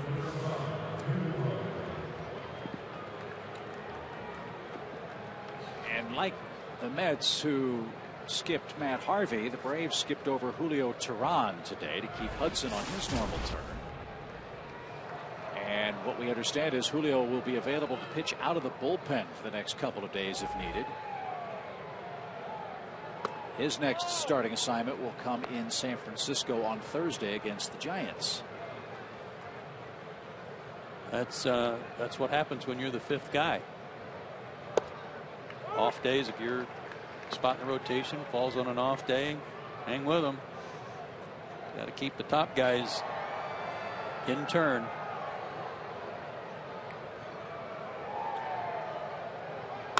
David Wright, a liner just out of reach of Dan Ugla. David Wright is hitting everything hard right now. He had a sore neck down in Miami. He is red hot right now. The other side for Julio Teheran is that you hope that one day soon he'll be one of the guys at the top of the rotation, and there'll be somebody else that's having to get skipped. It's kind of a nice title to earn, isn't it? I like what Freddie said when Tom Hart asked him about it. He said, well, Huddy's our ace. It's nice to be called an ace. Takes a while to earn that. Lucas Duda, the batter. And he takes a strike. And part of what makes him an ace is that he would never acknowledge that he was the ace. That's a good point. He would say, we got a lot of good pitchers around here. Yeah, the old adage, there may be a number 1 guy in your rotation, but the day you pitch, you're number 1. Yep. High fly to left off the bat of Lucas Duda. And Upton's got that. And that's out number 2. Time for our Delta Airlines on deck. Here's a look at what's up for the Braves in Cincinnati starting tomorrow. As Dale said, the Reds have a good ball club, and while they're not in first place in the Central, coming off a great year last year, I think they had 97 wins, and they only got better. They're 17-14. They're 12-4 at home. That's the most wins at home of anybody in the National League. Bronson Arroyo, always a guy that can be tricky. Then Bailey and Leake. I don't think Johnny Cueto's back pitching yet. He's still on the disabled list with a lat strain. He was scratched from, I believe, a minor league rehab start a couple of days ago for Cincinnati. Strike 1 to John Buck. Down strike 2. And like the Braves, that is definitely a Reds club you do not want to trail in the late innings. With Mr. Chapman in that bullpen. Aroldis Chapman bringing it. But their offense actually got even better when they added Shin-Soo Choo from Cleveland in that trade that sent Drew Stubbs over there.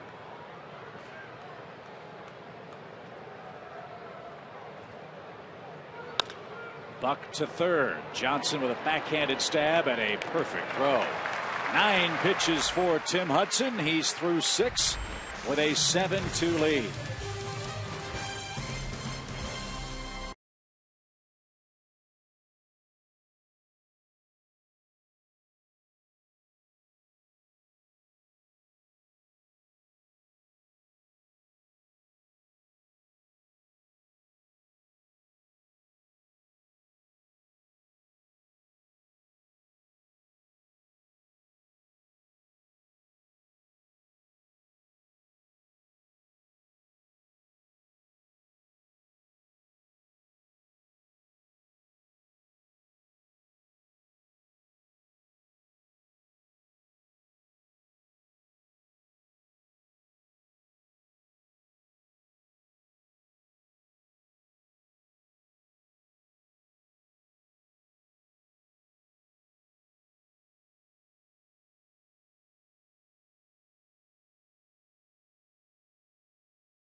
Do on home Sundays here in Atlanta. They have the tribute to a hometown hero. That is Staff Sergeant Robert Beer of the U.S. Army and a native of Columbus, Georgia.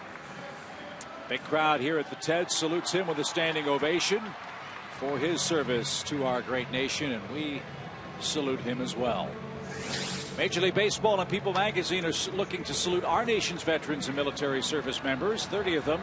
One who represents each Major League Baseball team will be recognized at the 2013 MLB All-Star Game in New York City. To nominate, go to tributeforheroes.com. That's right, the Mets will host the All-Star Game this year for the first time since 1964. That's great. Citi Field.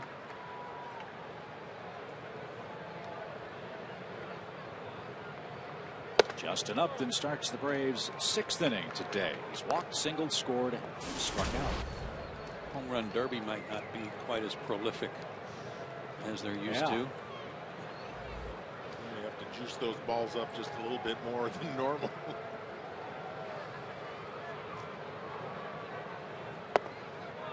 Down and away to Justin. 2 balls, no strikes. National League won the All-Star Game in '64. Johnny Callison hit a home run off Dick Raddatz to the Red Sox in the 9th inning. Some say that was one of the most exciting All-Star games ever. I had a Johnny Callison bat once. Did you? Uh-huh.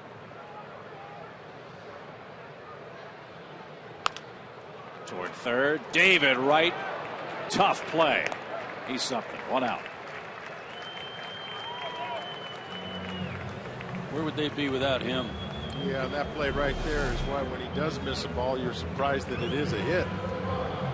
Picks balls like that. Wow. He's another one of those guys. I talk about players that the Braves run into around the league, that he's one of those guys I like watching play. You know, he's got a different uniform on, but you know what you're going to get every day when he shows up, and that's absolutely everything he's got. Freddie Freeman with the bases empty. And that's a quick strike. We touched on this Friday night. David Wright was a free agent. It would have been, I'm sure, tempting to go someplace else and sign a mega contract. But he's going to probably be a Met for the rest of his Major League career. And let's be honest, there could be some lean years ahead for this Mets ball club. So they get a little more talent, pitching staff, and up through their farm system. He is the face of their franchise and playing like it again this year.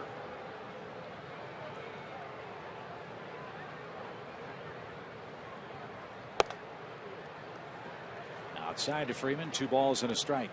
I think there's a couple teams that are, maybe this is an exaggeration, that may be light years away from competing, but I don't see the Mets being, too far away. If they can put some things together in the offseason. I kind of like this nucleus here. They've got some good arms. They've got some good young starting pitching arms. They're going to have to retool their bullpen a little bit, probably during the course of this season. You'll see that happen. And their owner said during this offseason that they have a little more money to put into the product after all the Bernie Madoff stuff last year.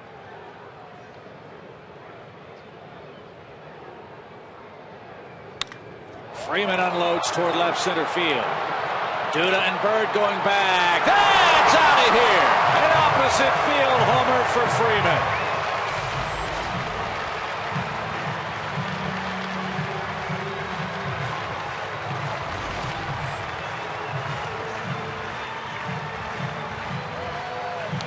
As I was saying how much I enjoy watching David Wright play, Keith Hernandez is here as the analyst for television for the New York Mets, and one of his favorite players in baseball is Freddie Freeman. Of course, he was a first baseman too and loves watching him play, and he's certainly not disappointed by Freddie today. Well, what a great sign too, Joe, to see him go the other way. Get this ball out of the park. His first homer since opening day when he took Cole Hamels deep. He's one of the best I've seen it going the other way as far as being able to drive it hard that way. Well, remember when he first came up, there was some question as to how many home runs is Freddie Freeman going to hit. because he hit between the 380 mark in left center and the 390 mark in right center. That's where he hit the ball all the time. He rarely pulled the ball. So there's some to that part of the ballpark. You're not going to hit a ton of homers, and people thought, well, he'll hit for a high average, but he's not going to be a 35 or 40 home run guy. Well, would you take 23 and 94? Yep. That's what he did last year. Picture perfect swing there. And remember the ball he hit to left field earlier in the game to the wall. Well, he showed signs of swinging this good the other night. Would have had a home run the other night without that win.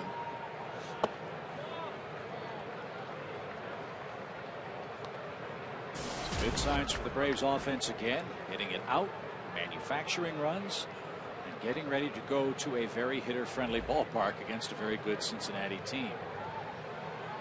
Still work to be done, however, at home. Braves up 8-2 in the 6th inning. Call that ballpark the Great American Small Park. Now Gaddis drills one to left. That'll two-hop the fence. And Evan Gaddis has a sliding double with one out.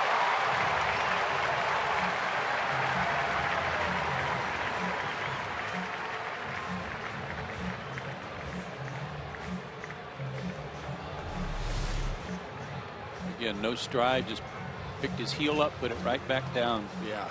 You know, one thing to watch on Evan that we talk about his bat speed, his legs, powerful legs. That's where you generate that bat speed. Evan started play today 4th among rookies in batting average, 1st in homers, 1st in RBIs, 1st in total bases, 2nd in runs, 3rd in hits. That's pretty good. Wow. I think the other thing, talking about trying to get Evans' bat in the lineup, the one advantage you have of being in the National League, it just seems like things come up. You know, with getting him in a pinch hit or double switching, you'll get opportunities to get that bat in the lineup. But it still is going to be a tough decision. It's going to be interesting to see what happens next couple of weeks. And I think, too, what's valuable about Gaddis is on a day where you don't start him, if you do make a double switch or you do make a defensive substitution, you don't lose anything defensively and you don't lose anything offensively with Evan Gaddis. Yeah, the defense part is one that has really surprised me. The scouting reports we kept hearing was that he was very deficient catching, and I have seen no signs of that. I don't know where it came from. And again, he even said this spring, I didn't think I was that bad. Right. And he hasn't been. I want to show, now watch his front foot here, Dale. When he's not going good, he pivots on his heel and everything flies open when he's spinning on his heel. But when he's going good, watch this front foot and watch how he rolls over it. See how that roll over there? He's keeping his hips closed until he needs to open them up. But when he spins on his heel and that toe comes up, then everything flies open too soon. Yeah, that's a good point, Joe, when you isolate it like that, because I think to a lot of us, we see the shoulder fly open. We think that's what's flying open. But actually what's leading to that shoulder flying open is the hips going too early. So that just causes everything to open. So, and if you pivot on that heel, that's where it goes. Got to keep it there and kind of roll over it to kind of create that torque. When that torque gets spent, everything slows up and opens up.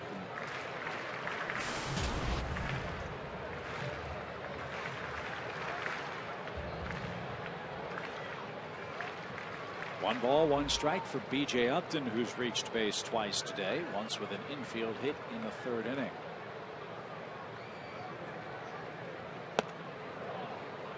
I would think the challenge for a young catcher like Evan Gaddis, you talk about his defense, but would be the getting on the same page with your pitchers, calling the game, and with an experienced pitcher like Huddy as well. But I haven't seen him skip a beat with that. I think there's still a learning curve there that's in progress as he learns the hitters.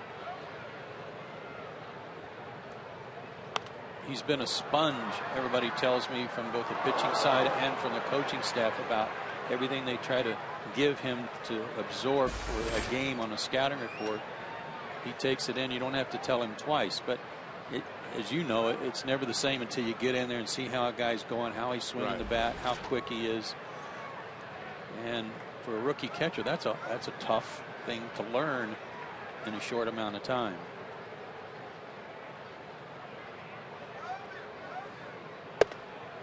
Upton takes a call, third strike over the inside corner, and the side is retired. Freddie Freeman hit his second home run of the season. He's knocked in 3 and scored 2 today. And the Braves enjoy an 8-2 lead after 6.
Oh, you are hot today.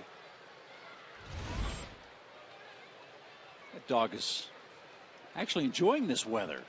A couple of months, he'll wish he didn't have that fur coat. He'd have loved to have been there for that doubleheader in Denver. Yeah, 23 and then 27 degrees, I think, for game 2. As Ike Davis bats and takes a strike to even up the count. Did it get above freezing the whole day, or did it? No. I think it got to 31.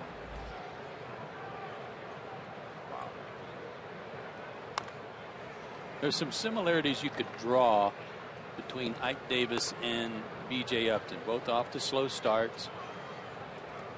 But when they get their timing down, when they start catching up to some fastballs, which is what B.J.'s been doing the last 2 games, then it's hard to stop them.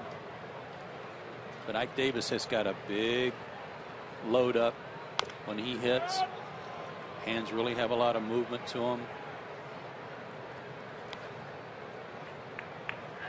Didn't he hit the ball over the bridge against us a couple years ago, Joe? Yes, Up yes, in New York? he did.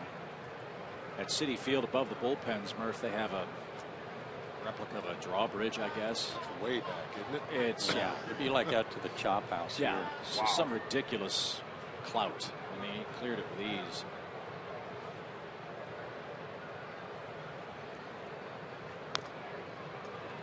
And he fought off that breaking ball. It's a ball and 2 strikes. You're right, Joe. He does have that big hitch and load, which is fine if your timing's good. It may create a few bad weeks for you here and there.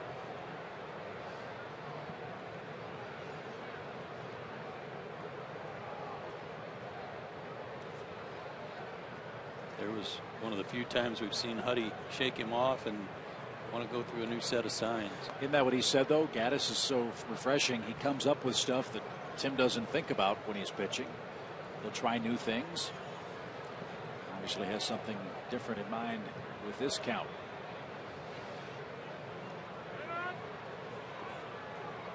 I like what you told me, Chip, during the break. You see him on his iPad in the locker room. He's not watching movies. He's watching scouting reports and hitters' tendencies, soaking things up. Tim's got a lot of pitches, but I'm not sure that Gaddis has enough fingers to put down for whatever it is that Tim wants here. And this long discussion might be about not about this pitch, but what he wants to do with this pitch to set up the next one. Very efficient has been Hudson, as you see, just 75 pitches on the day. And an exact until that pitch, 2-to-1 strike to ball ratio. That's a good point too, Joe, about getting a rookie catcher to not only think about what to do now, but how to get the guy out and how to set him up. That's why Huddy's so good. He's not thinking about necessarily about this pitch now, but what this pitch is going to do to set up 2-3 pitches from now. Davis tossed away the shin guard and the bat. Got to get 4 balls to take first base. New rule this year.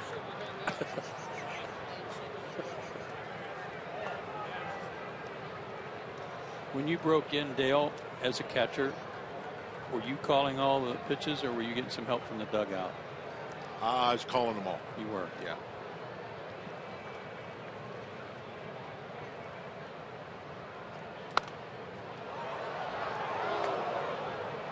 And Freddie has said he lets Gaddis call most of the game, but occasional situations both he and Roger McDowell will tell him to look over and get some guidance.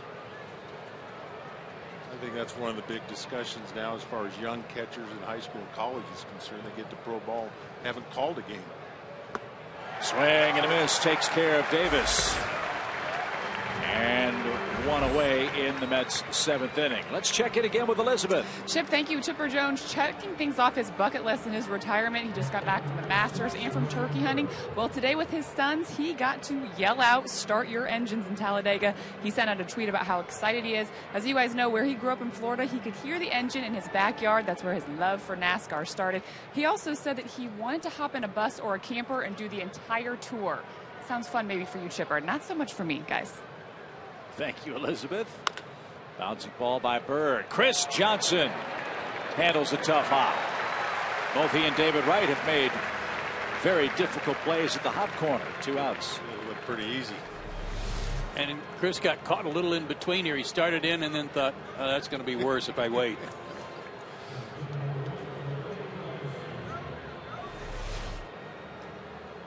Hey guys, one thing I'd like to point out about Chipper, it was quite an honor for him today at Talladega, but lap 44 they had a 16-car pileup, so I'm not sure how good he is at this new job. Hope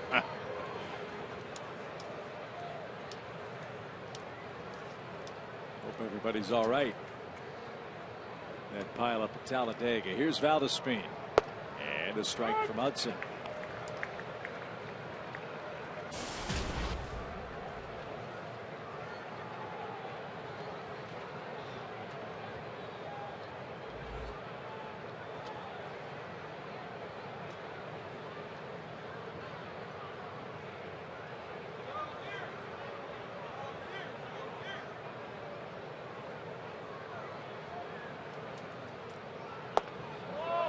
Bent around the plate. Delta Airlines, a proud sponsor of the Atlanta Braves.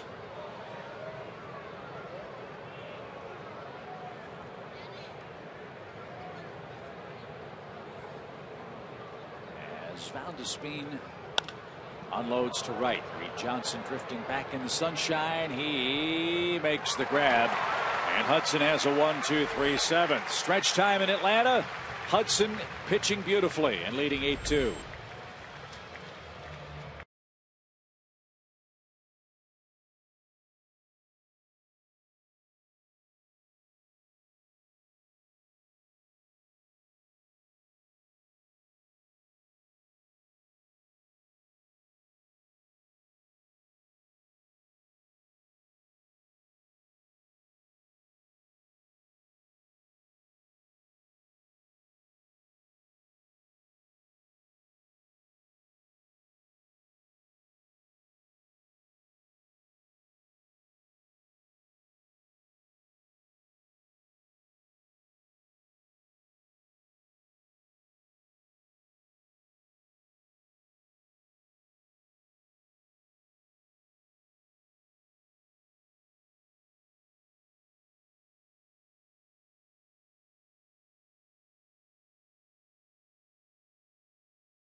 And that leads us to our SunTrust shining moment.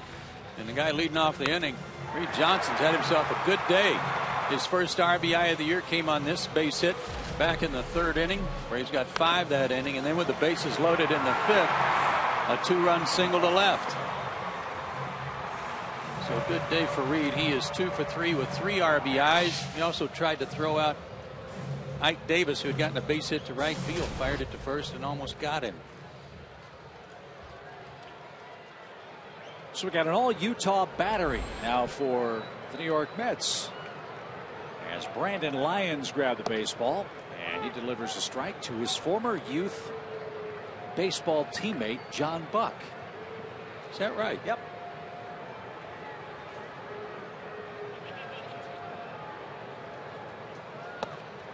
I knew that Buck was born in Wyoming.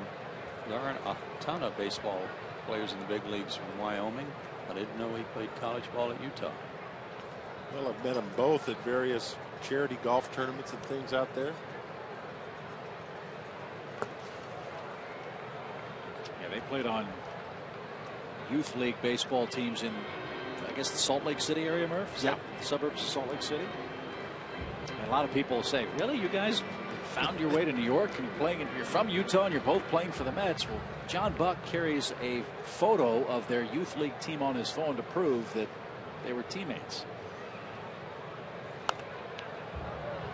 Out of play by Reed Johnson. 1 ball, 2 strikes. Good baseball weather in the summer, a little bit tough in the spring. A little bit like Denver. The kids going through high school playing baseball, I didn't want to tell them how bad this weather is for baseball. They love to play, but cold, windy weather. Do they still have their high school baseball season in the spring, or do they move it back some? Yeah, the big schools do have it in the spring. The smaller schools do in the fall, but which is great weather. But the bigger schools have to play football in the fall, so most of them still do it in the spring. Deep short. Tejada jumps and throws and makes a beautiful play. Talking about him a little earlier. He is a good player.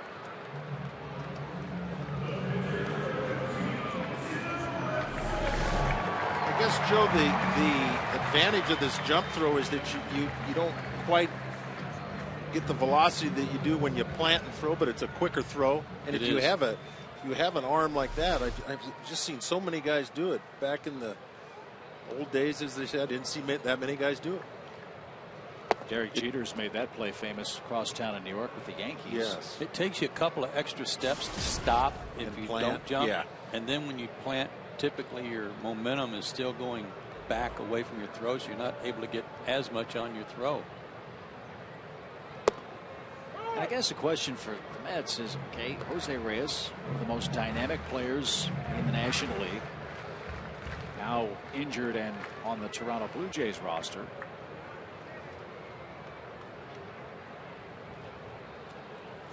Will fans in New York judge Tejada for what he is instead of how he compares to Jose Reyes? Or to who he's not? Yeah. I'm sure with a lot of New York fans, he'll never measure up to Jose Reyes.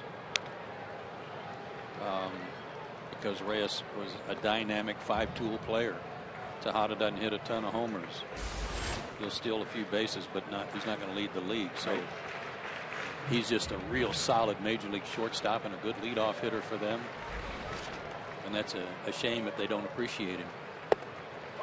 Lyon throws a breaking ball that Tim tried to duck under. He's caught looking. And 2 away in the 7th inning. Fans are booing. Let's take a look here. Sherwin-Williams painting the corners. Did that paint the top corner? Yes, it did. Just barely. Just barely. Just enough, I guess. You don't see pitchers questioning a lot of balls and strikes, but when you're as good a hitter as Huddy, you get the right to ask a few questions. Nice day for Simmons out of the leadoff spot for the Braves today. He's reached base twice. He doubled and scored in the Braves' 5-run 3rd inning.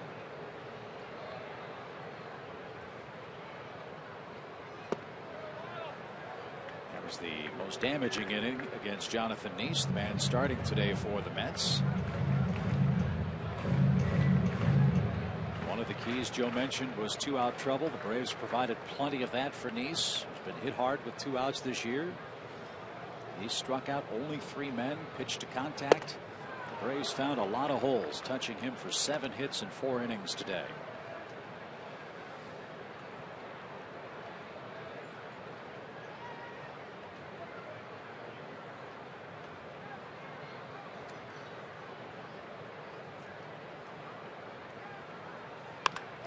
There's a shot deep right center field. That's tailing away from Bird. He's not going to get it. That's going to bounce into the seats. That'll be a double with 2 outs for Andrelton Simmons.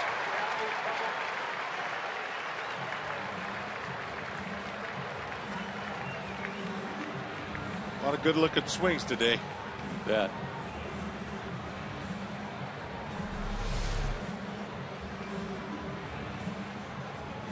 Like a high, supposed to be perhaps a cutter. Didn't cut enough, but he stayed on it and drove it the right way. 2 doubles for him today.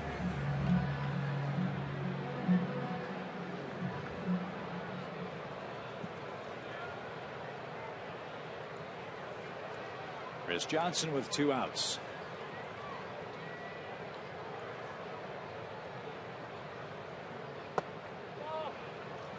Washington's in Pittsburgh today and leading the Pirates after 6. 3-2 Washington in front. Bryce Harper got kicked out of that game for arguing balls and strikes for Washington today.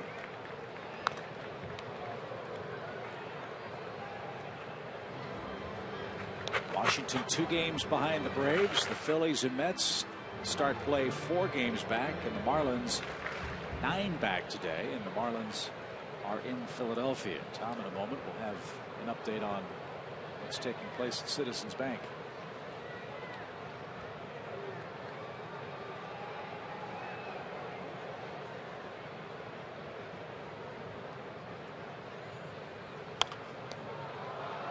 Fouled away, 1 ball, 2 strikes.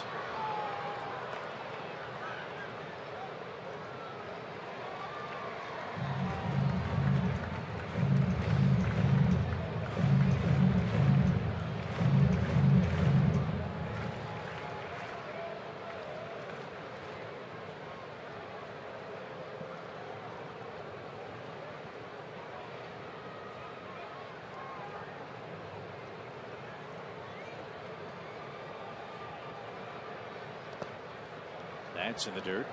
And Buckeye stop. Big day yesterday for Miguel Cabrera in Houston. 2 homers, 6 RBIs. Going from Comerica Park to Minute Maid Park, he probably felt like he was in an arcade somewhere. Almost not fair.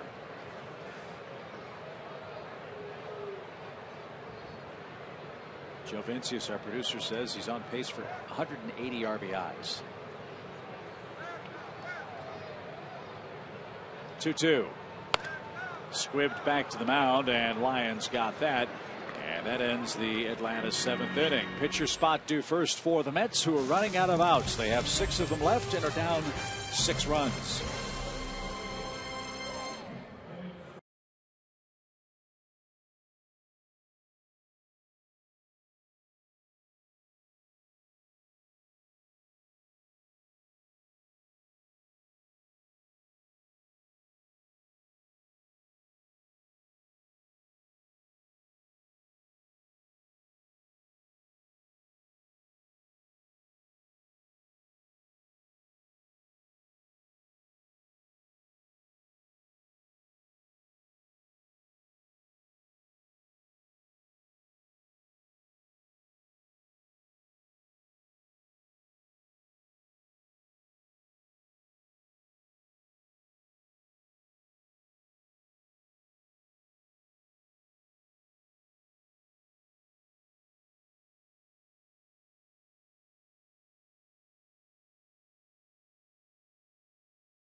Braves today.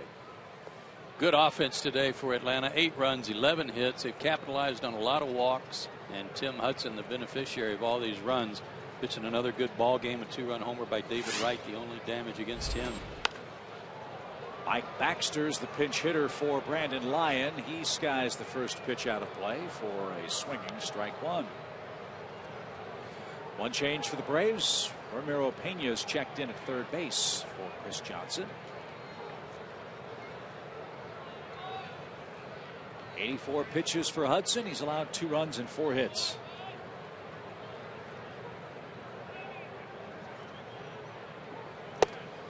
A lot of folks are asking too, fellas, when yesterday's postponed game will be made up.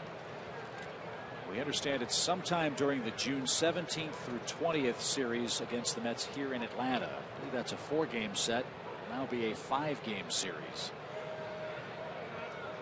The last thing the Mets want to do is give up any more off days. They've already lost 2 of those because they've had 4 games rained or snowed out in the first 6-7 weeks of the season.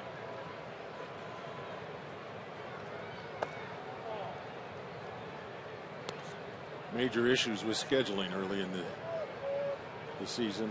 Saw an interview with Katie Feeney with MLB, and she says, yeah, I'm taking a lot of phone calls from a lot of ball clubs. Little complaints about a lot of games in tough weather cities early on. Baxter drives one to right field and deep. That's over the head of Reed Johnson and up against the fence. And Baxter with a leadoff double starts the 8th for New York. Long road trip ahead for the Braves. We're back in town next with the Dodgers coming to Turner Field May 17th, 18th, and 19th. Enjoy Georgia Lottery Friday night fireworks as well as Kids Run the Bases Sunday, presented by Children's Healthcare of Atlanta. Visit Braves.com/tickets or call 800-745-3000. Dodgers had to place Hanley Ramirez back on the disabled list. Hamstring problems. This time with a hammy. They're 3 games under 500. They lost Billingsley. They had to put Ted Lilly back on the DL. They have really been laid up. Here's Tejada, runner at second, nobody out.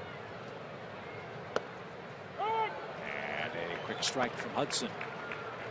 Braves bullpen is starting to work now as Tim's pitch count creeping up toward 90.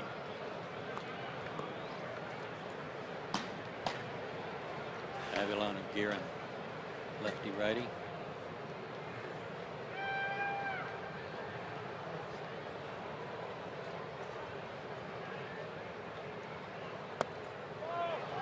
Just missed inside. 1 ball, 1 strike. You know, Tim had that curveball called strike 3 on him. He's probably trying to find that spot himself now.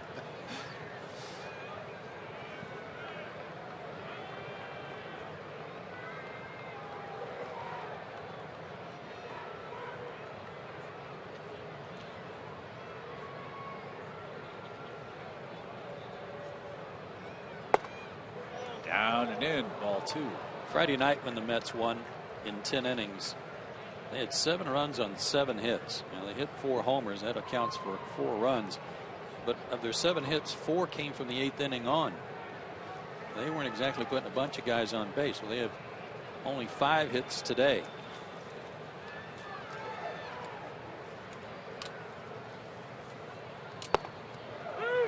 Slider strike, 2-2.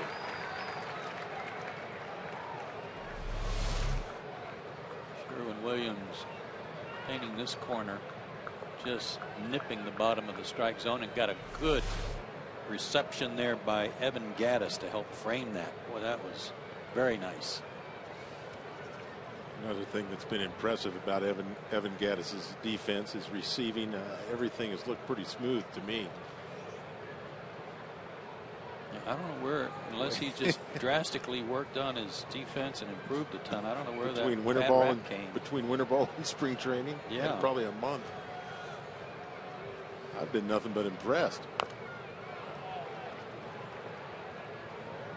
Tejada's still alive, and 2-2.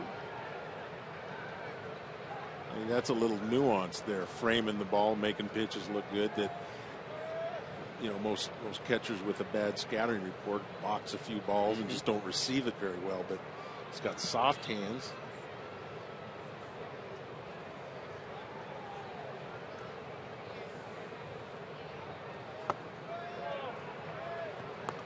Low, full count.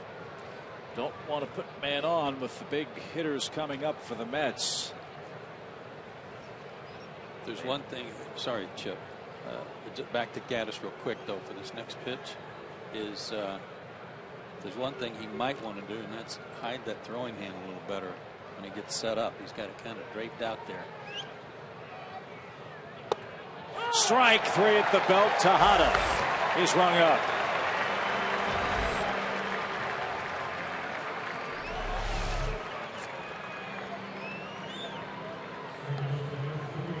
Nick the line. Again, I think that's where Tim was going to try to see if he could get the call.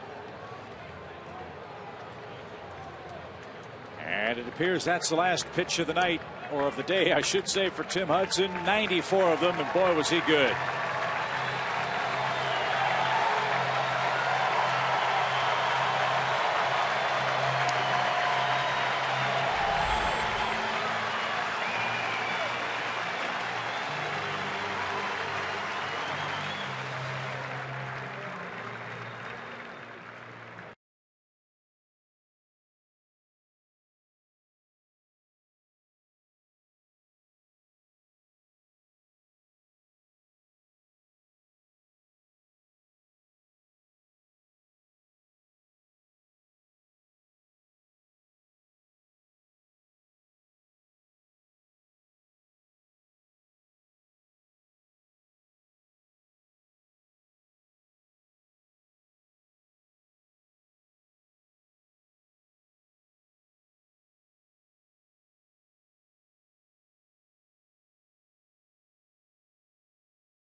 By Blimpie, by the Georgia Lottery, and by Toyota.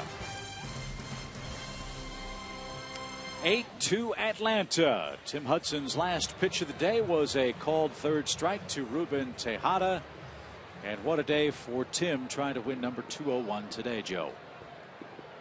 Really good job. Followed up the 200th win with another good outing. Kept the ball down. A lot of good movement. A lot of early outs, too. So it's Luis Avilan answering our first AT&T call to the bullpen, with left-hand hitting Daniel Murphy in the box. That was one of your keys for Tim Hudson. Get the ball down. 7 ground outs, 7 strikeouts for Hudson today. That's great. Well, it's a cliche, but it's always a clinic. It's just the way you pitch when you watch Tim Hudson. That's the way you do it. Murphy, a little soft fly ball to short. Simmons didn't have to move. 2 outs. Well, it's a new day. It's a new era. In case nobody noticed, it's not the 60s or 70s anymore. There's not a lot of complete games, because if it were, Freddie Gonzalez might have had a fist fight with some guys out on the mound who, if he had to drag him out of the game leading 8-2 and not having thrown more than 100 pitches. But this day and age, the age of protecting pitchers, at age 37, almost 38 for Tim, an inning or so that you save him here will come back to help him, I think, later in the season. And perhaps in his next start, which will come against the Giants, we presume. As David Wright down a strike. Wright's had a very good series. 2 more hits today. long 2-run homer in the 4th inning that cut the Braves lead to 5-2. Well, it is a new day and age, Joe. You can't compare complete games from pitcher to pitcher from the old generations. And I don't think you'd get much complaint if those old pitchers, didn't do things the way they do it now. I think they would have liked some help. Talked to Vern Law quite a few times, and he remembers back-to-back starts, and I don't know the exact number of innings, but one was 12 and the next one was 14. Wow. I mean, and that's in the 60s. So it's different now, but I think if you went back to Vern and said, would you like to have a setup man there once in a while, I think in a stopper, I think he'd like it. That one out of the glove of Gaddis, and moving up 90 feet is Mike Baxter. That might be a pass ball on Evan. I think he took his eye off that pitch a little too soon. We'll see.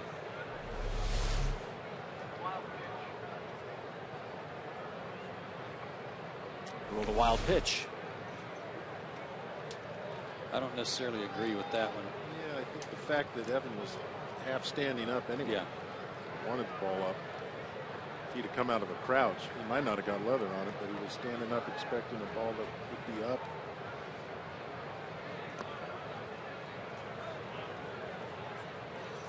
Now time called. Gaddis wants to talk it over with Avilan. 2 balls, 2 strikes. They were giving signs with a runner at second base, and then just before that last pitch, you saw Evan throw his hands out like, oh yeah, we don't have a runner at second. Let's go back to this whatever sign he gave, and got crossed up.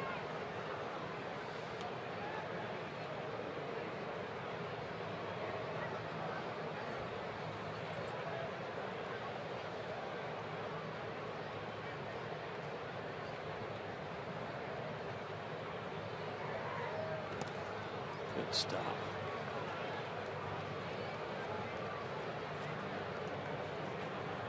He does such a good job, Dale, and you could address this about how difficult it is to lean over that pitch in the dirt and try to keep it right in front of you. Well, yeah, he does it really well. I think I noticed him working on it in the bullpen actually before the game the other night with Eddie Perez.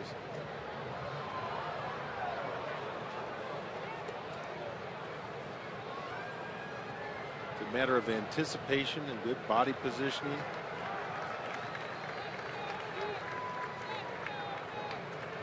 A lot of things to think about, but one of the things in your mind has got to be this is going to be a wild pitch in the dirt, so you're ready to go. Don't be lazy.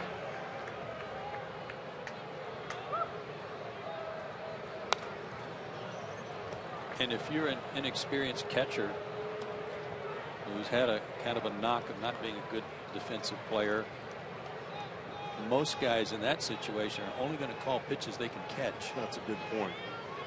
Especially with a runner at third. Well, the pitcher's got to be confident that you can throw one in the dirt, that the catcher will block it. That one off the plate. Wright is at first base with 2 outs. Now Lucas Duda's up there. The Braves go with a lefty-lefty matchup here. All season long, Braves baseball on Fox Sports South is being presented by Academy Sports and Outdoors. The right stuff, the low price every day. Nice crowd in Atlanta for Bark in the Park and Cinco de Mayo. 32,849 paid today.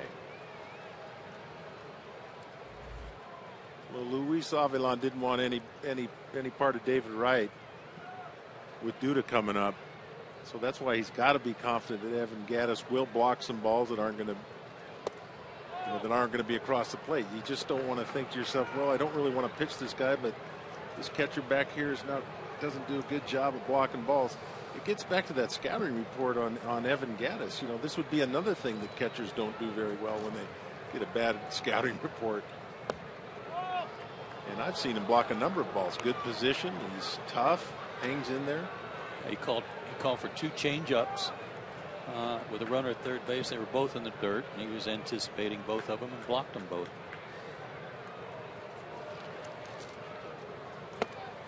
Now Avilan having trouble throwing strikes. Just walked right. Now he's behind Duda. 3 balls, no strikes.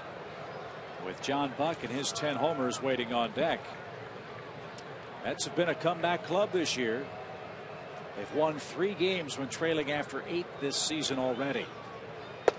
They did that 3 times all year last year. Let's end this threat with 2 outs, up 8-2. Well, that manager there is not going to let anybody quit. I promise you. Hard hit ball into right field, a base hit. Baxter will score. That run's charged to Tim Hudson. Wright stops at second, and the Mets creep closer. It's now 8-3, and that's all for Avilan.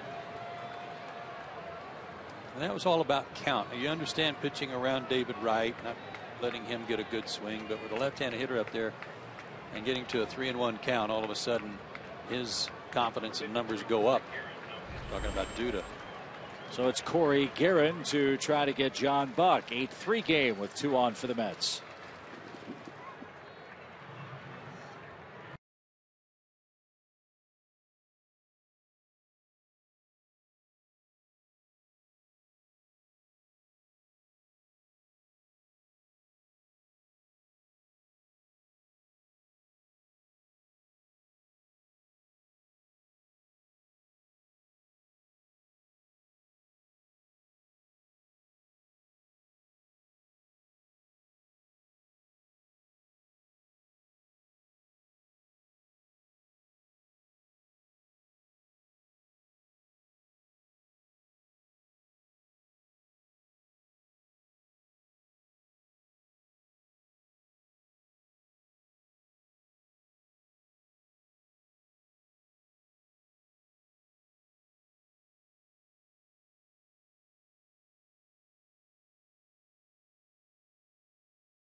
It's 8-2 Atlanta, 2 on 2 out for the New York Mets. And back to our AT&T Uverse trivia question. Who holds the Mets record for single season wins by a left-handed pitcher? I'm going Jerry Koosman. And I will too. Or should we split it up? I mean, I couldn't come up with a. Maybe I should go with. I'm going with Viola. Doesn't matter. Bingo. Nice. I'll go with Koosman then. Okay, good idea. You said you were going to go with him. Pop fly foul off the bat of Buck. Strike 1 as Corey Guerin checks in for the Braves. To face Jerry Koosman early in my career. That was not a comfortable. Well, I'm glad I faced him at the end of his career. Early in my career and late in his career. I mean, it's still not a lot of fun. But early in his career. Tough cookie, too, boy. Yes.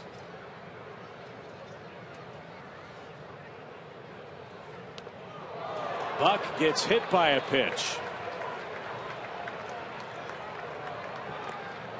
So the second straight game against the Mets, the Braves bullpen is having a little trouble getting outs. Bases loaded with 2 down and 1 in. Come on, lads. It's 8-3, but you're not supposed to pitch like it's 8-3. Corey Guerin can't retire a hitter, and Freddie Gonzalez is back at his bullpen.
by Georgia Power, by Charbroil, and by AT&T. Mets trying to make a game of it here in the 8th inning. As you see, the umbrellas and ponchos are popping up at Turner Field. A little light rain starting to fall. The forecast was for clearing skies, and then as the afternoon progressed, more bad weather coming through metropolitan Atlanta. Let's hope Eric O'Flaherty can extinguish this 8th inning rally and preserve what's now an 8-3 Braves advantage. Ike Davis taken down for Justin Turner. Turner started at first base in game 1 and went 0 for 3 for New York.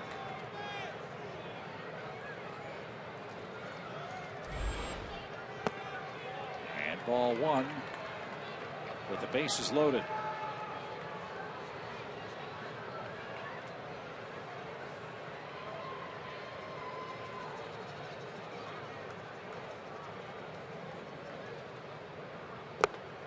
This is something we talked about today before the ball game.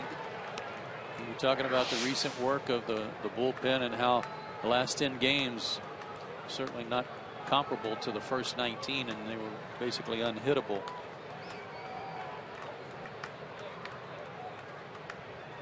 A bit of a funky stretch here for them. 2 balls and a strike. Well, just like an offense that you don't expect to struggle as the Braves had, you also don't expect your bullpen to pitch to a 1.9 ERA all year long. No.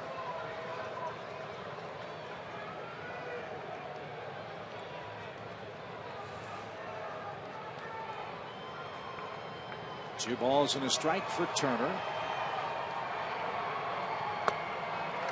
And O'Flaherty got that by him. 2-2. As such, Chip, with what you just said, I mean, especially Eric and Craig, we've come to expect nothing but perfection from them, just mowing guys down. That when they give up a long ball, especially in back-to-back innings, it's like the world's coming to an end. O'Flaherty tried the outside edge. Turner didn't offer, and it missed. Full count.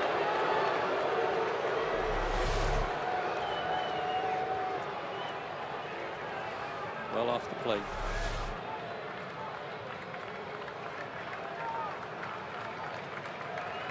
The runners will go on a full count. Ball 4, a walk. David Wright scores. It's 8-4.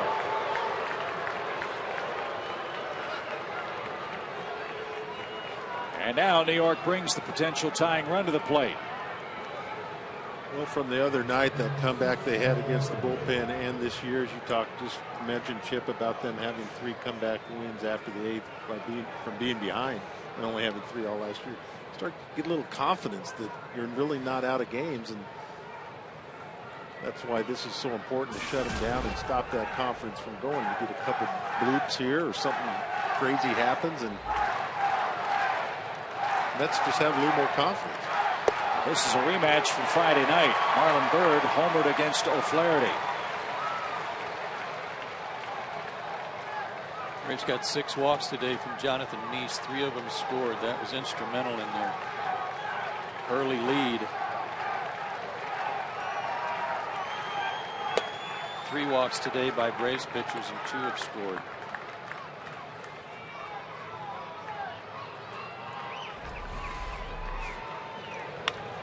Mets got homers against O'Flaherty and Kimbrel in back-to-back innings on Friday night.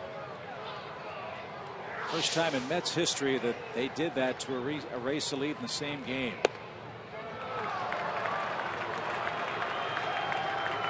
And here in the 8th, Braves are on their 4th pitcher. They've used 3 relievers. They've gotten 1 out. Jordan Walden starts to throw.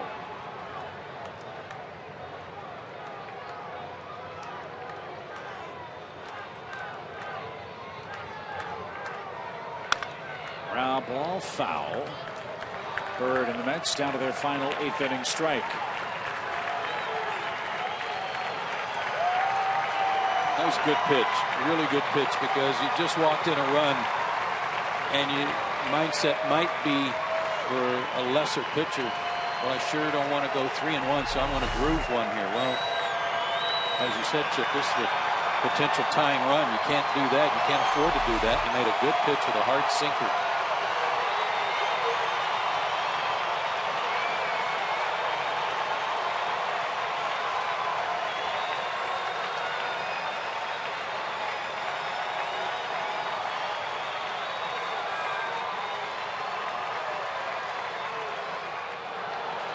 Full count to Bird.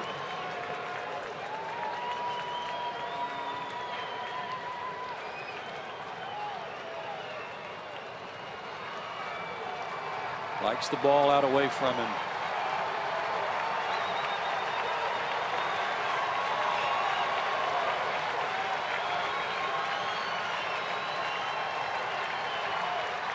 Runners go. Swing and a miss. O'Flaherty gets Bird. And the Mets rally dies in the 8th inning. They do score twice.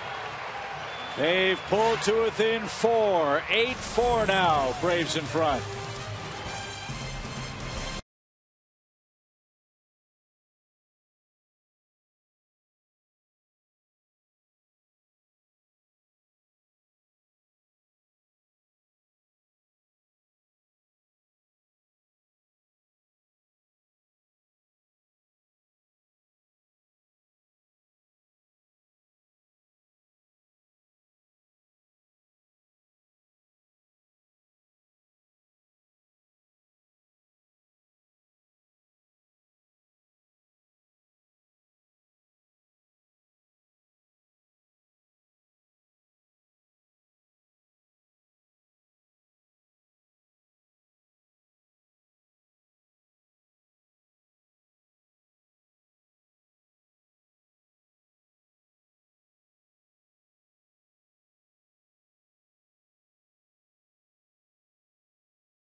Half of the 8th inning. Take a look at the National League East standings. The Braves continue to lead. Washington is now over 500. What's happening in Philly? Well, the big three continue to struggle, including Doc Holliday, who has allowed 17 earned runs over his last 2 starts. Over the last calendar year, remember when Brian McCann hit a grand slam against him on May 2nd and Chipper won that one in a walk-off? His ERA has nearly doubled. He's only thrown 5 2/3 per start, and he's giving up a home run and a half every 9 innings pitched. Things are not going well for Roy Halladay and the Phillies, for the 2-time Cy Young Award winner.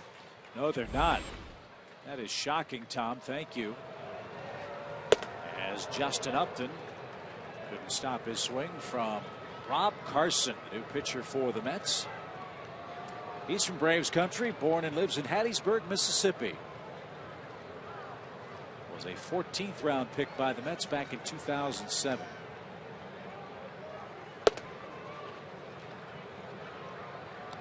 Fastball slider in the low 90s as those pinch hitters stayed in the game for the Mets. Turner at first, Baxter in right.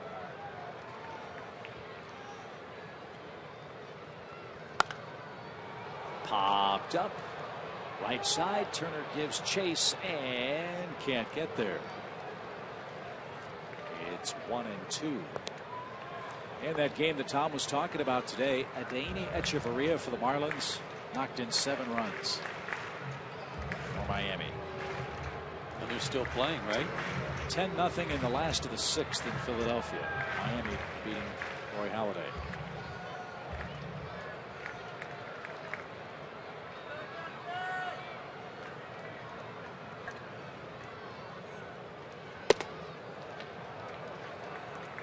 You need to build your pitching staff, Tom Hart tells me. Hattiesburg's a pretty good place to go. Carson, Paul Maholm, and Jonathan Papelbon. Thanks, Tom. And now a full count, 3-2.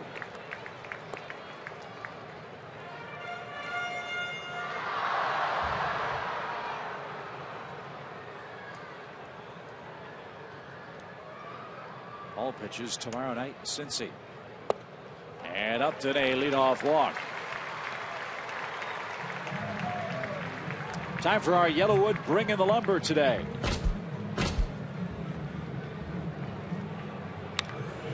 That comes from Freddie Freeman. A double and a home run today for Freeman. He's driven in 2 runs. Make it 3 runs he's driven in. And it was his 2nd homer of the year.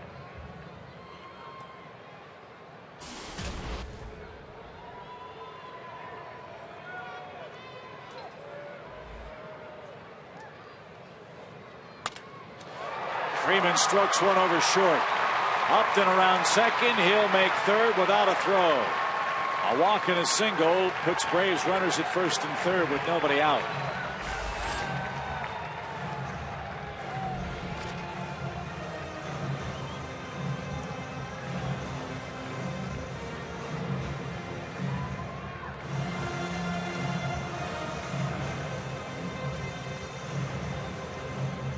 Terry Collins will go get Rob Carson. Bullpen's been an issue for the Mets all year long. It is in the 8th inning. The Braves threatening to add to their 8-4 lead.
At Bat delivers Atlanta Braves baseball with live audio, pitch tracking, stats, news, highlights, and more. At Bat is available for iPhone, iPad, Android, and BlackBerry 10.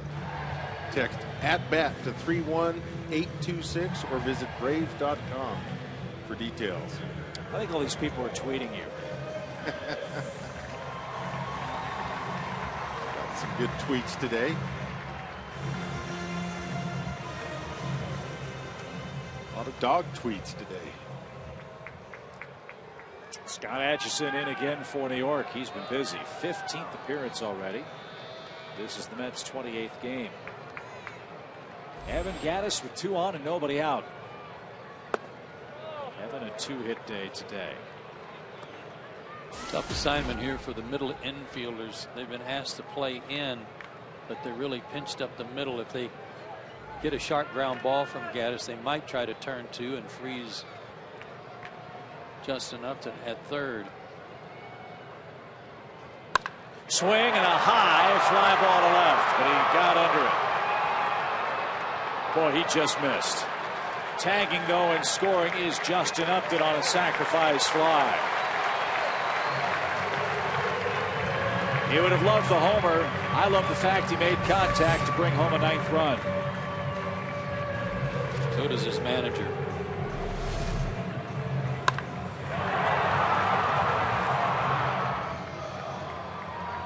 Again, just putting the foot down and rolling over it, not spinning on it. Yep. Good solid contact. Evans' 18th run batted in. Freeman at first now with 1 in and 1 out. And Dan Uggla looks outside, ball 1. Another walk that comes home to roost for Atlanta today too. 7 walks received, 4 walks have scored. Hard hit ball. David Wright fires to second for 1, and Murphy the turn, a double play. Leadoff walk indeed comes back to score for the Braves, who've tallied 9 today. They need 3 outs to split the series with the Mets.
For our first look at the Reds.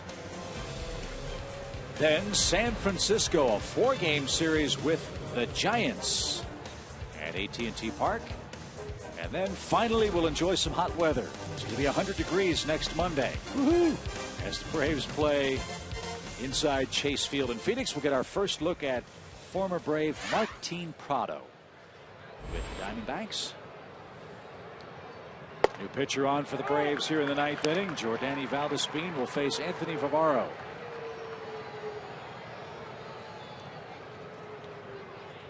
Anthony last worked in the first game against Washington. 2 innings, 0s across with a strikeout. Ground ball to first. Freeman smothers that. Valdespin is out number 1. Mentioned the Giants' second stop on the road trip. They play the Dodgers tonight. The Giants starting pitchers have gone without a win since April 21st. That's 14 games. All their games have been decided by their bullpen, yet they've won their last 5 in a row. Speaking of winning streaks, how about Cleveland? They've won 6 in a row, and they're averaging 8 runs a game over that stretch. They've climbed over 500 and just 3 back of Detroit. So that's a good race in the AL Central, where the Tigers lead the Royals by a half game. Cleveland in third, as Joe mentioned, 3 back. The National League West, the Rockies and Giants are tied for the lead in the National League West. Arizona's 2 back. Cincinnati 2.5 behind St. Louis in the Central. So again, a tough trip coming up for the Braves. That is what makes this game so very, very important. Want to have some momentum before we head up to Cincinnati, where I believe the Braves were swept last year.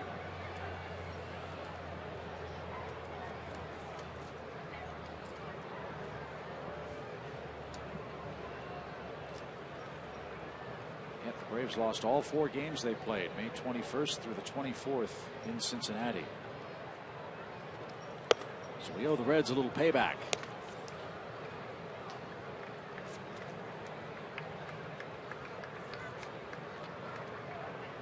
Look at those races, Chip. Boy, I wouldn't have guessed that 11 and 19 from the Angels at this point in the season. Pop fly foul. Pitching. And Pujols and Josh Hamilton off to slow starts at the plate. And the same can be said for Toronto. Yes. 10 and 21 for a team that really loaded up their ball club in the offseason. 10 and 21. And they've lost 8 of their last 10. And Reyes is hurt. Josh Johnson is on the disabled list for Toronto.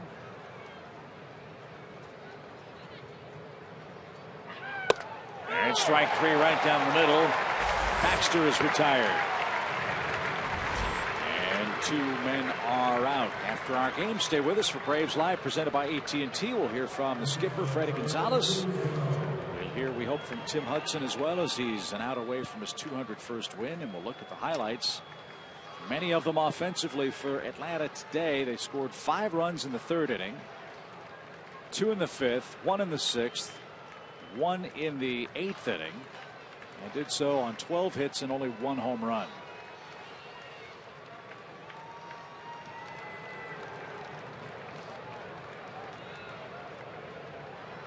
Ruben Tejada, the final hope for the Mets. Anthony's throwing hard and throwing strikes. He is just rearing back and letting it go, as you should, for the 5-run lead. Good for him.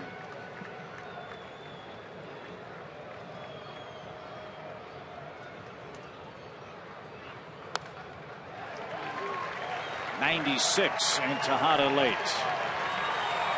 Now the crowd on its feet, wanting Anthony to finish with a flourish.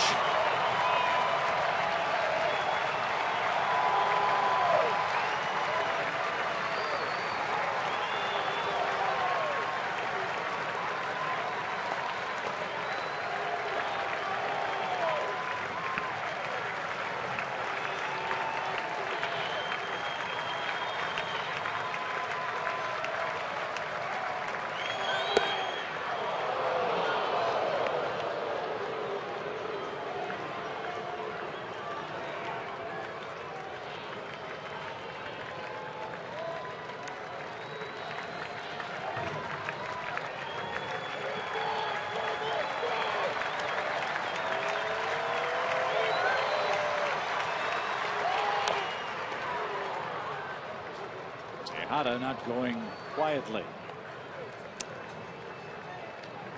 Tim Hudson pitched great ball today. 7 1/3 innings of 3-run, 5-hit ball with 7 strikeouts. Braves bullpen had a little trouble in the 8th. Barbaro trying to finish him off 1, 2, 3 in the 9th.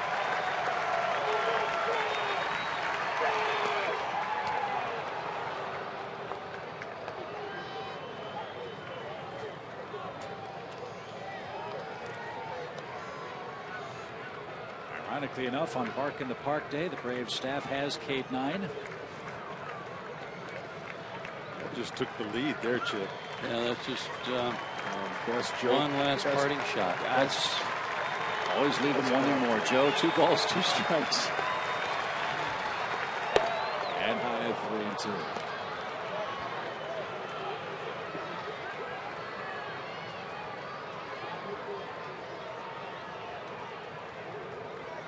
Andrelton Simmons, a couple of hits today out of the leadoff spot for the Braves.